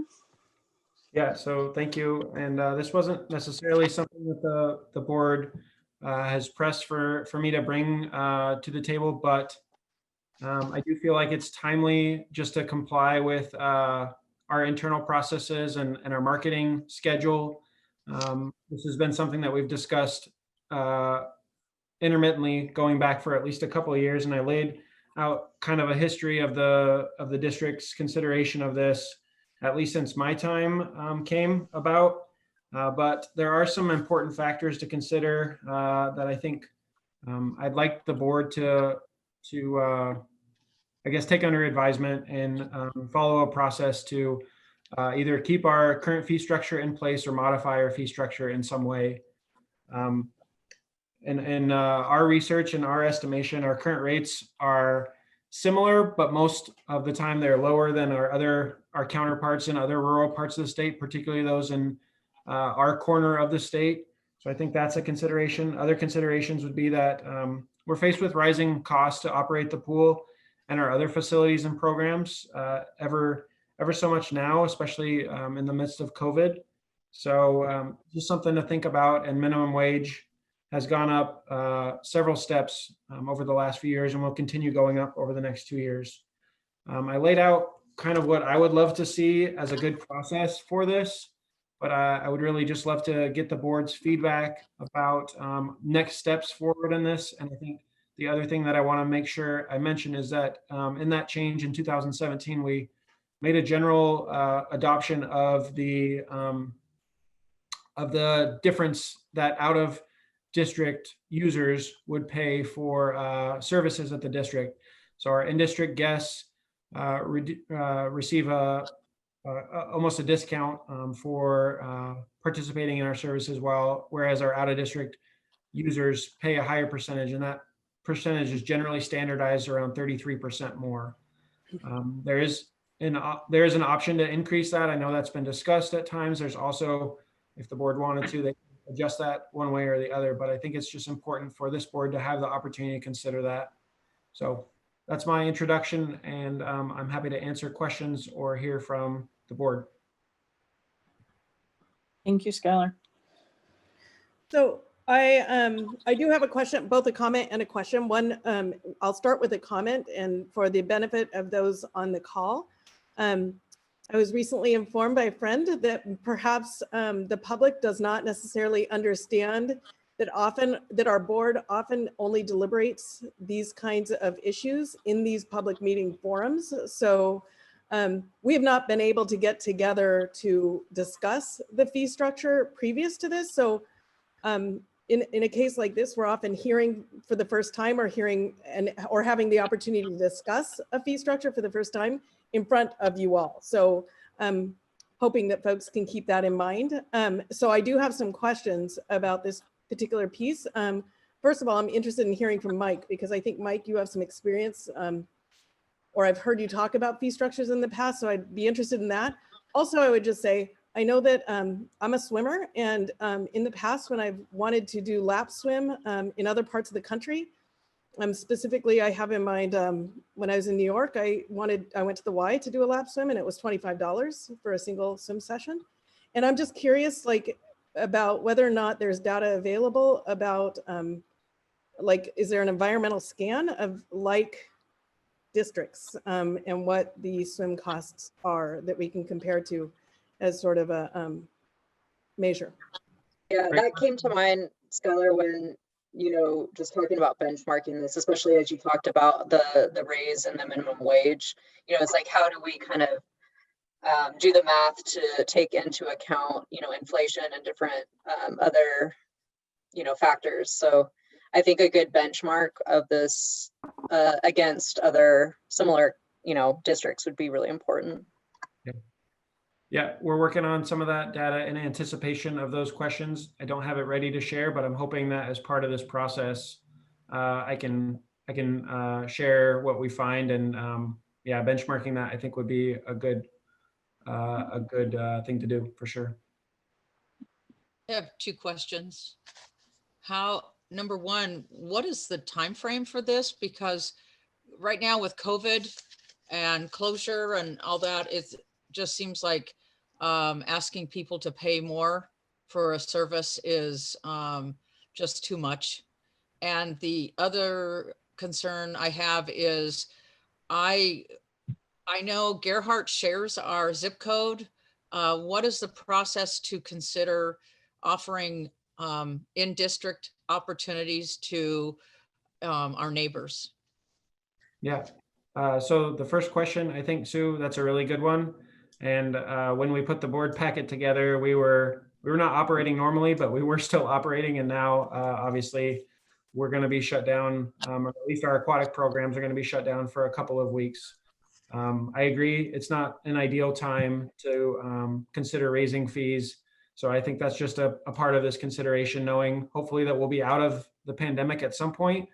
Sooner than later would be great.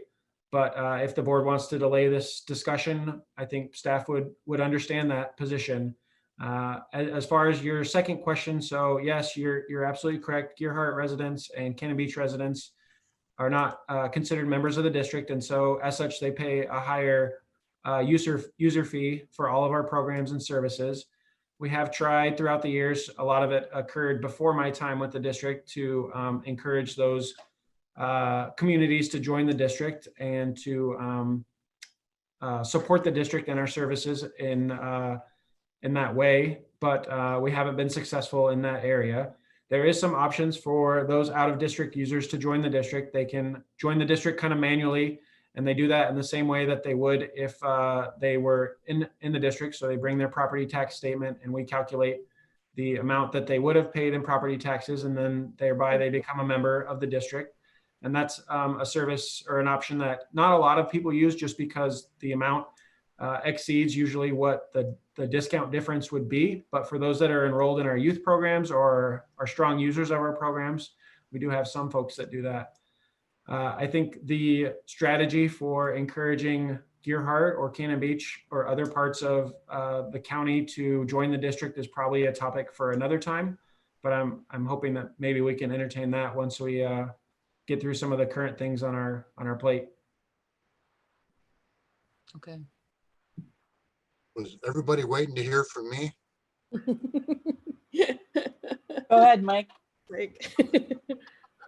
I've been through this a little bit. It's not a good time. I agree with Sue. It's not an ideal time to talk about changing fees, but we put this off a couple of years now, and I'm in favor of it's tough to raise fees, and everything we've done in the past, we've strived to make it affordable for children and families, and we needed to have it affordable for our seniors as well.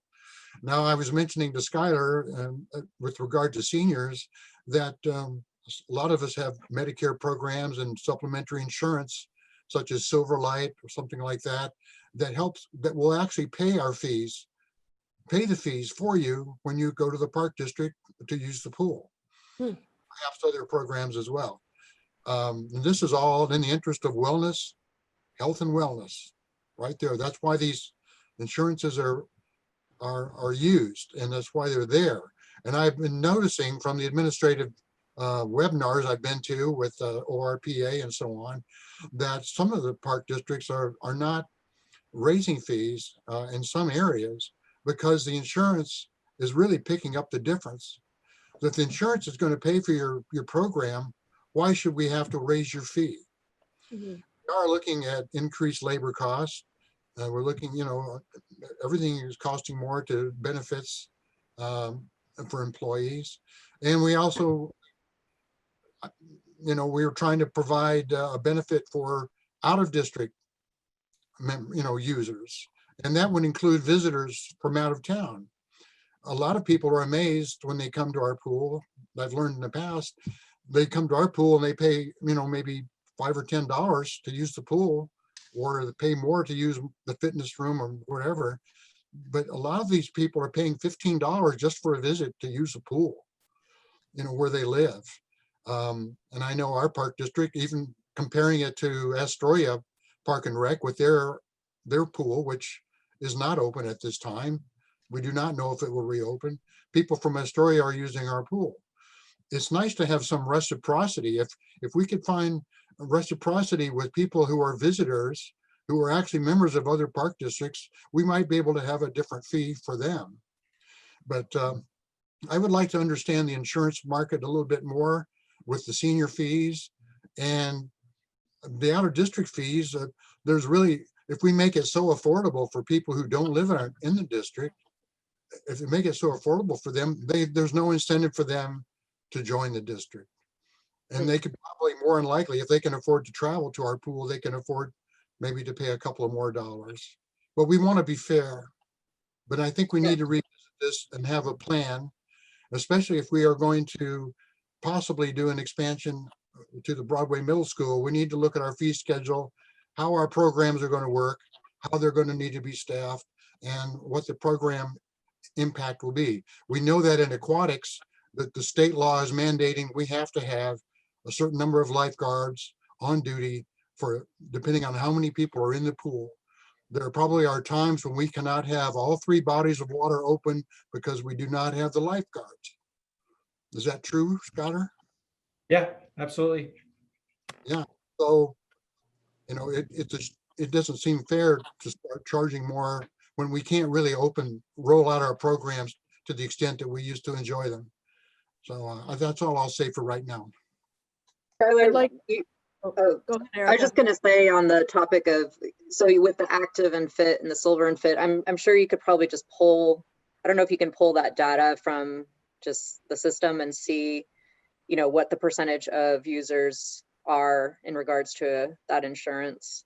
Yeah, we definitely can. And then, yeah, because that, I think that with a benchmark of maybe, you know, 5 other districts would be really interesting. So I agree with asking for, so 2 things. I agree with asking for some more time and to ask the staff to do some benchmarking when they're able. I also think the timing is not good to raise rates. I'm super intrigued about the reciprocity idea, Mike. I think that's a really smart idea to look at. I also am reminded my mom lives in Tualatin Hills Park and Rec and participates in a silver and fit kind of thing that her insurance pays for. So I think that's also super smart.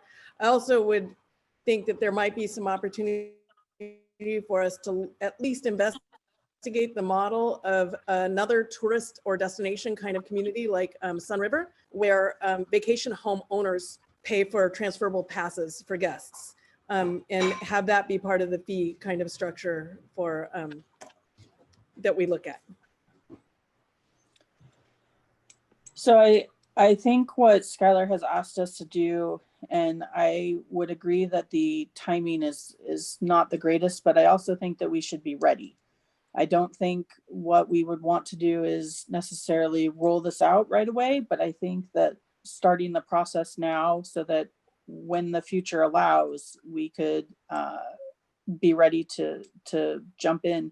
I think now is the time to be creative. Now is the time to find more ways to reach more visitors, more citizens. Skylar, it looks like he's asking for several representatives from the board to work with the staff over the next few months. I don't think that's an unreasonable request. I would love to see Mike with his history of the board and the pool and Parks and Rec and be a part of that team. I'm sorry, Mike. I will volunteer for that. Perfect. I would also volunteer, or if somebody else would like to step in, if anybody else has feelings on the matter. Sue might be good. How about? I just think we need more information now, you know, I mean, we need more data and information. So I feel like this is the gathering data part, like working to gather the data and come up with ideas and then present to the board, similar to our other work groups. There is data. Would be my vision.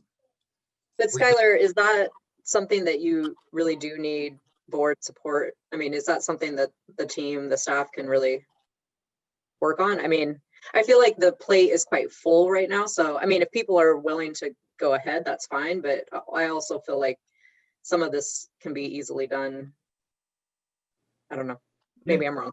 I think what I was trying to avoid is staff presenting a plan or options to the board at a later point when the timeline is a little tighter and not knowing if we would have the support of the board. So I think just kind of trying to work together hand in hand at this point in time as we consider some options and then bringing those back to the board seems like a more efficient process, but I'm also happy to just have staff take the lead on this, and we can maybe bring a proposal back to the board with some options, perhaps in January or February. Does that sound reasonable? Yeah. It does sound reasonable. I'm ready to go to work when anyone else cares to. Thank you, Skylar. I think that's a good plan. Okay. Thank you. Thank you.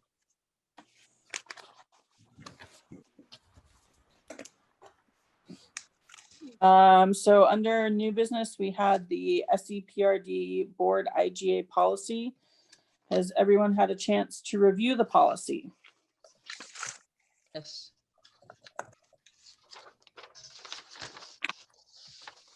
Yeah, I'm trying to find my copy of it.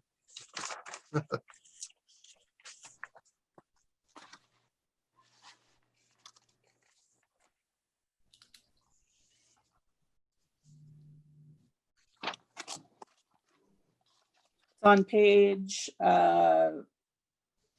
14. And so Catherine, would it be helpful for me to do a quick refresher reminder of what? Yeah. Yes. Okay, so the idea of this is that we have our spending limit thresholds for staff for our sort of fiduciary oversight of staff expenditures. So we have those thresholds already established. We already voted on that. This has to do with more agreements. What we recognize as a board is that often our staff is entering into long-term agreements that might not have a particular price tag attached to them, but certainly have impact on the district. And we want to ensure that there's transparency and communication between staff and board regarding grants, contracts, intergovernmental agreements, whatever the case might be, any kind of binding agreement that the district enters into. And what this would allow for, instead of having to wait for a board meeting to discuss and pass every single IGA or contract or grant past us, this would allow for a method in which staff provides notification, and it's a dissent process where if any single board member dissents on the agreement, it would be held to a board meeting.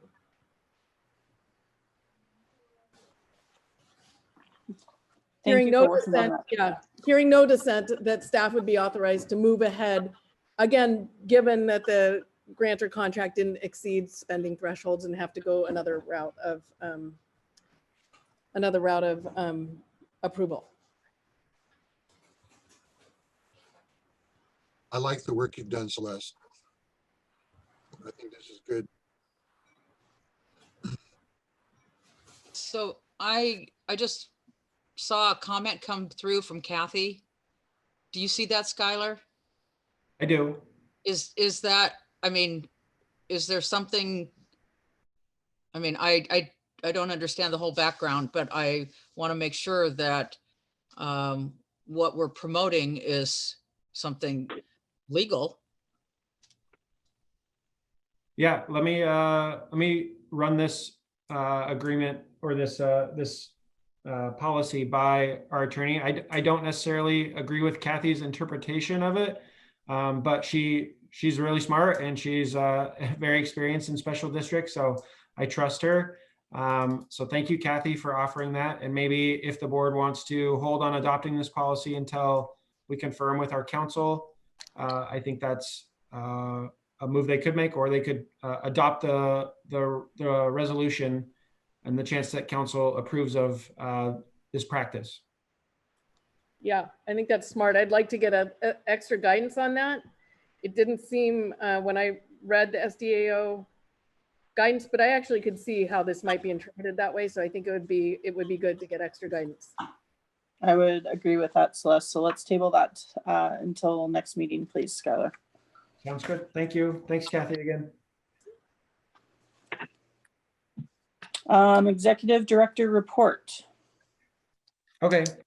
Thank you, everybody, and thanks for hanging in there. I know it's been a good meeting and lots of public feedback. I just want to share a few updates about some things going on at the district. I know we've talked a lot about COVID, and you heard great presentations from Melissa and Justin about kind of how some of those things have impacted our operations, but it's been a really crazy time over the last few weeks. I know I communicate out to the board regularly, and you know this, a couple of weeks ago, we had a staff member who tested positive for COVID. And because of the guidance that we were given by our county health department, and by the way, I'm really grateful to them and think the best about their work that they're doing. And they've been extremely helpful to us as we've encountered some tricky situations and working through them.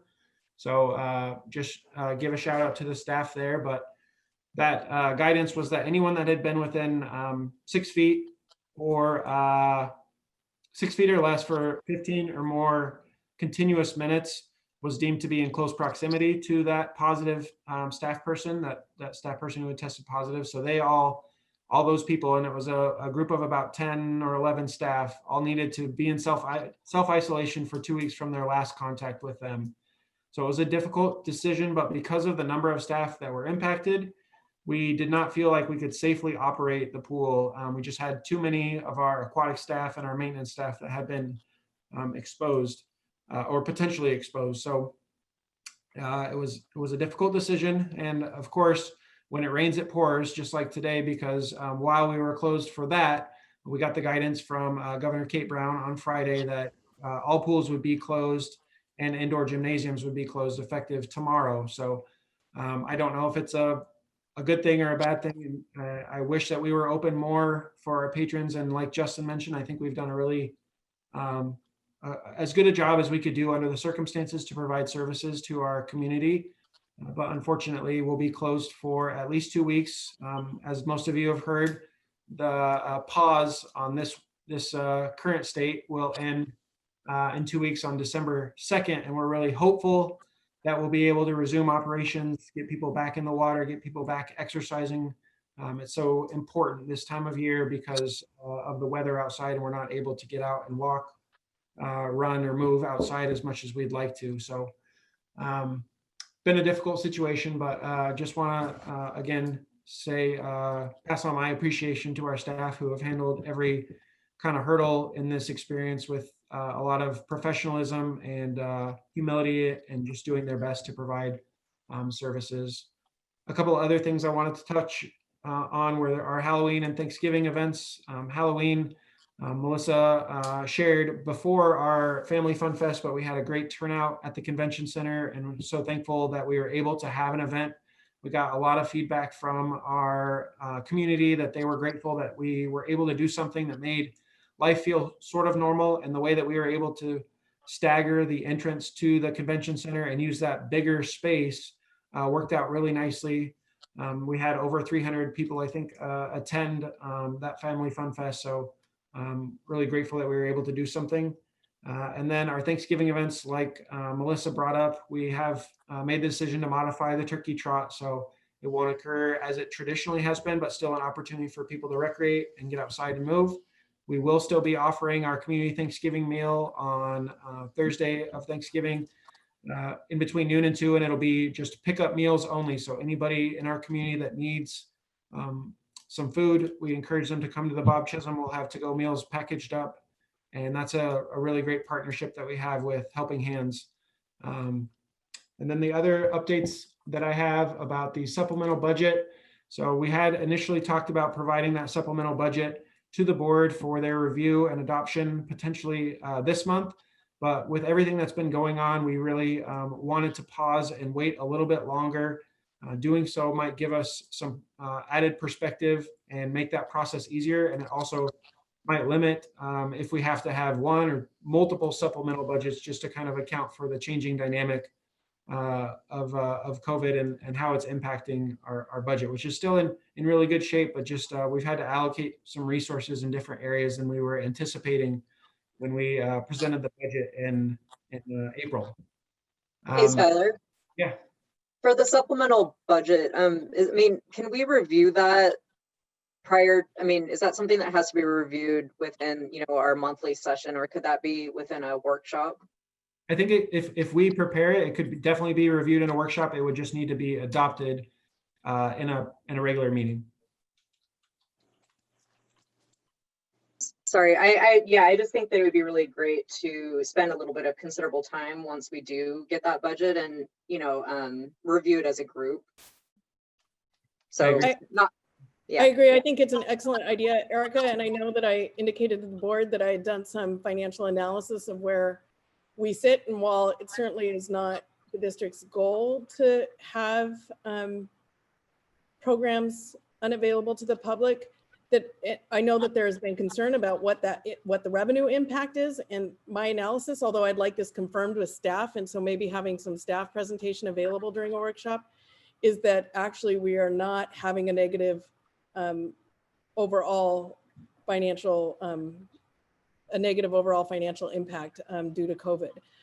It's a bummer, of course, for our mission, but financially it is not causing a hardship for the district, at least from the analysis that I did based on financials. So, but it would be nice to actually have some space. So I'd agree with Erica about having a workshop where we can have some discussion and maybe have our finance manager come in. That sounds great. Thank you.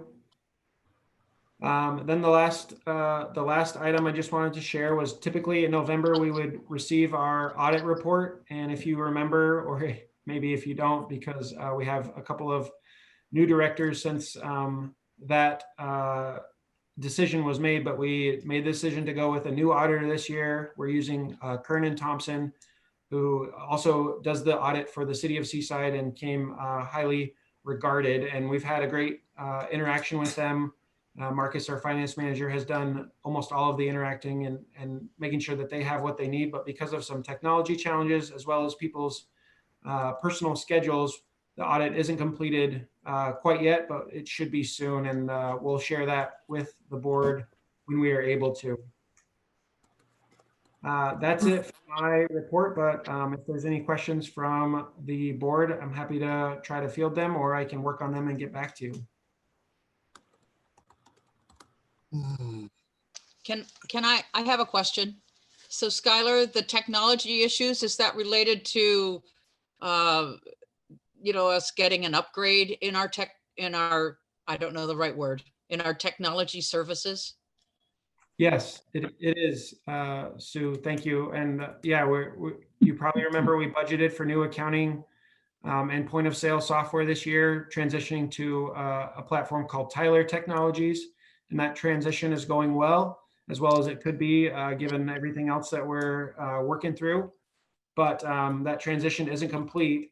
And as that transition was being initiated, our old accounting software is really limping along to the finish line, and we're having a difficult time getting the auditors all the information that they need with the reports that our current software will generate. So I feel confident again that we'll have the audit report soon, but just a little bit delayed.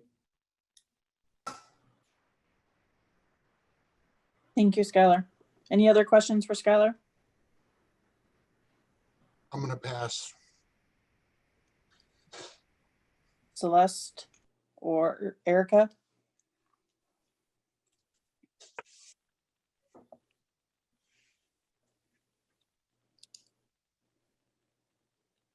Okay. Next on the agenda is executive session. First, I'd like to say thank you to everyone that came to participate tonight. Do we have a motion from the board to go to executive session? I have a question on a point of order, please. Yes. If we made a motion to go into executive session, since we're going to have two consecutive executive sessions for two different reasons, are we going to leave back into public session and then we have to make a motion to go into the next? Or should this motion include both executive sessions? I believe the correct way to do that is we have to make a motion for the first executive session and then make a motion to leave and then make a motion to come back for the next executive session. I agree with that. I move we go into executive session as a board to discuss for the purpose of conducting deliberations with persons designated by the governing body to negotiate real property transactions pursuant to ORS 192.660, item I, section 1, item E. Do we have a second? I second. 2 seconds. Do all in favor? Yes. Aye. Aye. Aye. Aye. One question that you got in the chat, and I think it's a good one, about when do we know we'll return to public session? Maybe we want to set a time on these two executive sessions that will be completed with our discussion. And then those folks that want to return and participate in the end of the meeting will just need to log out or leave the meeting and then log back in, and they'll stay in the waiting room and I can admit them back when executive session is concluded. Maybe an hour for both executive sessions. Does that seem so?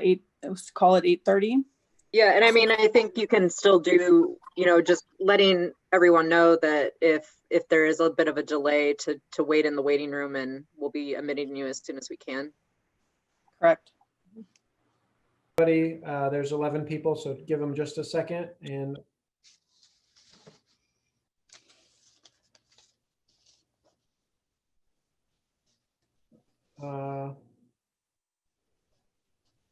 we still have a few people that are connecting to audio, but they're all in. Skylar, Randy Frank's trying to get in, but he keeps getting a message that said he was removed by the host or something like that. Oh, he couldn't figure out how to leave the meeting, so I kicked him out. How can I get him back? What if he just tries it again? Can you see that he's there? Yeah, if I see him, I'll definitely let him in. I admitted everybody that was in the waiting room, but I'm guessing if he can't get to that point, then maybe there's some things set Okay. up on Zoom. I just told him to try again. Okay. And maybe, maybe there's a way to go around it. Maybe it's a phone or I don't know. Or he logging out. could open the link. He could open the link, Tita, in an incognito browser or a separate browser if he has another browser, and try coming in that way. Okay, A, I don't know how to explain that, and B, I'm not sure I'd explain it well enough that he would get it. So, I'm sorry. So when he's on the internet, if he goes up to a menu called File, up to the File menu, usually it says New Incognito Window. Yeah, I know how to do that for myself. Okay. Do you see him there at all, Skylar? I just told him to try again. He hasn't responded. I don't. I could call him and put him on speakerphone, or he could try calling in. Why don't you try? Tita, that's a good suggestion. There's the dial-in number directly from the phone. So that would probably be the easiest. Okay, if you give me that, I'll tell him to, oh, he just did from the new screen and he got the same message. So what's the phone number I should tell him to call? I'm pulling it up right now. I'm gonna, it's probably gonna be long, so I'll put it in the chat. Is that okay? Yeah, I guess so. Where's the chat? I gotta find the chat. Actually, sorry, it's on the other computer. So I'll just share it, Tito, okay? and I'll put it in the chat. 346-248. Hold on a minute, slow down. I'm gonna type it as you tell me. 346-248. 7799. Oh, is that it? 346-248-7799. Yep. And the I'll tell him there's to a dial passcode. And the password? Passcode is 784-226. 784-226. All right. I just told him to do that. Okay. Sorry about that. And thank you for being the intermediator. Sure, no problem. I just let Patrick in. I haven't seen Randy yet, but Miss Parker, if you want to wait or if you want to proceed, I'll let you know as soon as I see something else. Okay. Thank you, everybody, for being patient with us while we work through some stuff. We are on to board business. We have a resolution on the table and it's open for discussion.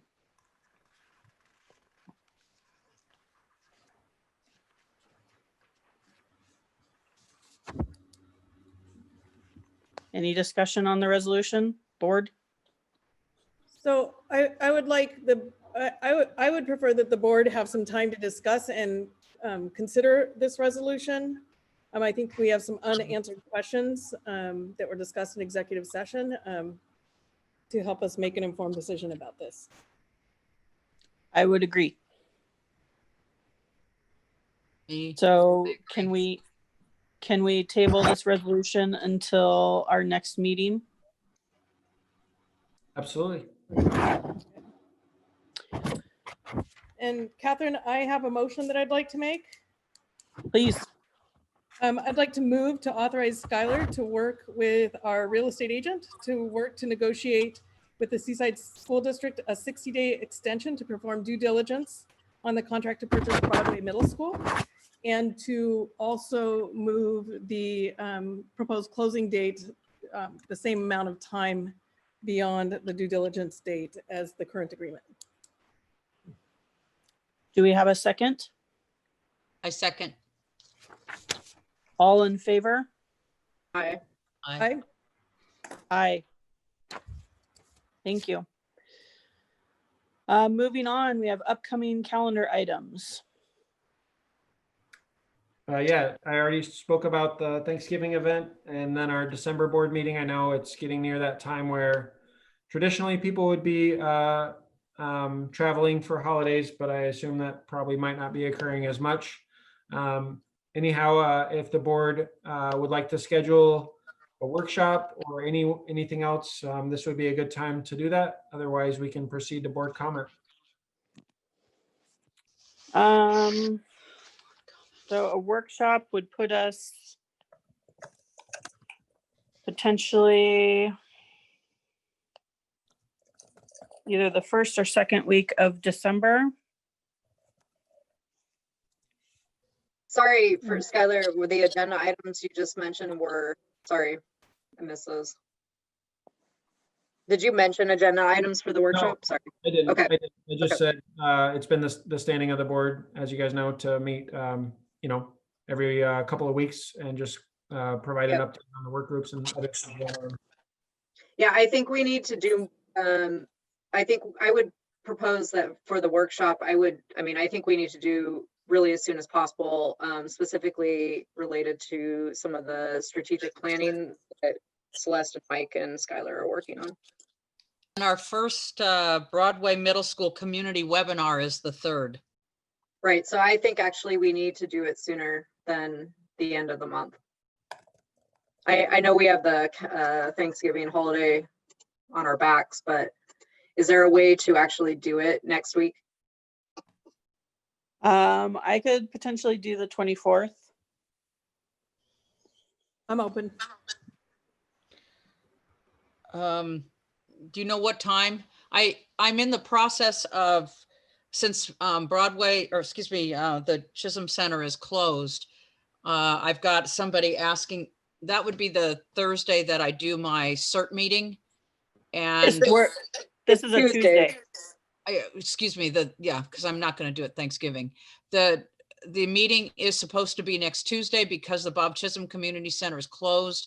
I canceled, but I was contacted by someone about walking into the chamber building and doing something, but that may, in my opinion, that might be able to be done at a different time.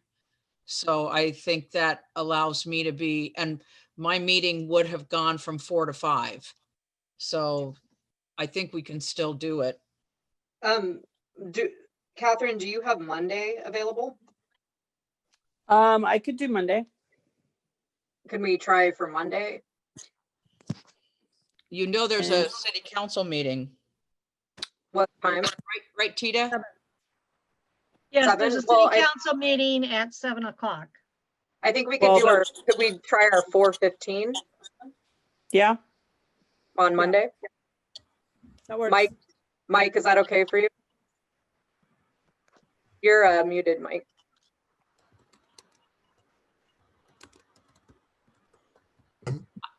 Is this an in-person meeting? Probably Zoom. Yeah, this would need to be a Zoom meeting. Monday works for you. I can do Monday. Okay. I have a commitment at 4, but I can call her and change it. Great. So Okay, 4:15 Monday, Catherine. All right. Sold. Okay. you. So we've got that, and then we've got our December board meeting. And we had the update on the turkey trot and the community Thanksgiving. So we're moving on to board comment. How about we start with Celeste? Sure. So just wanted to make a comment that I know that we had some confusion. It was brought to my attention that an article in the last Seaside Signal listed our closing date as November 30th. And I do think that contributed to some panic among citizens that we were closing at the end of this month, even though that was the wrong date. So I will send an email to RJ for a correction on that, but also maybe hopefully we'll negotiate the new 60-day extension and that can get reported on too. And just would like to thank staff and specifically Skylar for the due diligence in pursuing the extended inspection reports. I think it's great that we've moved beyond sort of the cursory inspections that is often done in a transaction to do the more in-depth inspections. And I appreciate that that's a lot of work to coordinate. So thank you for doing that. And I'm looking forward to working with the team to develop our plan. Thank you, Celeste. Mike? Well, I've just been quite a meeting, I must say. Wanted to comment on, we got a lot of input today, and some people were wondering why the heck we had to, make rules for decorum and, unless we were angry and all this stuff. But the reason for decorum is basically the board leadership, the leadership sets the tone for doing business and interacting with the community. And as we set the tone for the community to give us input too. And we expect to have to abide by the same rules as our guests. So I think it's a good thing that we have respect and understanding. And I think it will go a long way. I think it went a long way today. Thank you, Mike. Sue? I would like to be able to simply say ditto, but I simply, when I was invited to join, I saw a lack of decorum, and that's a word I started using right back in April. And I am so grateful for the decorum that we have now and the fact that we have put together a comment to the public about the decorum that we want to put forth and that we are putting forth. I am very grateful for, I come from the background that every complaint is a gift. You guys have heard me say that before. And so the bottom line of communication is listening and being able to articulate what each person is saying, and holding each person of value, and then understanding that the bottom line is we all basically want the same thing, and finding a common ground to walk forward. And right now in the political atmosphere we have in our nation, as well as some other things that may have gone on that I don't want to go into. Social media stuff, that kind of thing. I really think it's important to remember that we're all here trying to promote the health and welfare of our community, and we follow the mission and the vision statement that we promote play, positive life activities for all and for you. And so that's really my message. I'm grateful to the public input tonight and for the decorum that we've maintained. I'm grateful for the expertise of our board members, because I think we are a well-rounded group of people who are bringing expertise, and we're listening, and we are promoting the health and welfare of all of our citizens. Thank you. Thank you, Sue. Erica?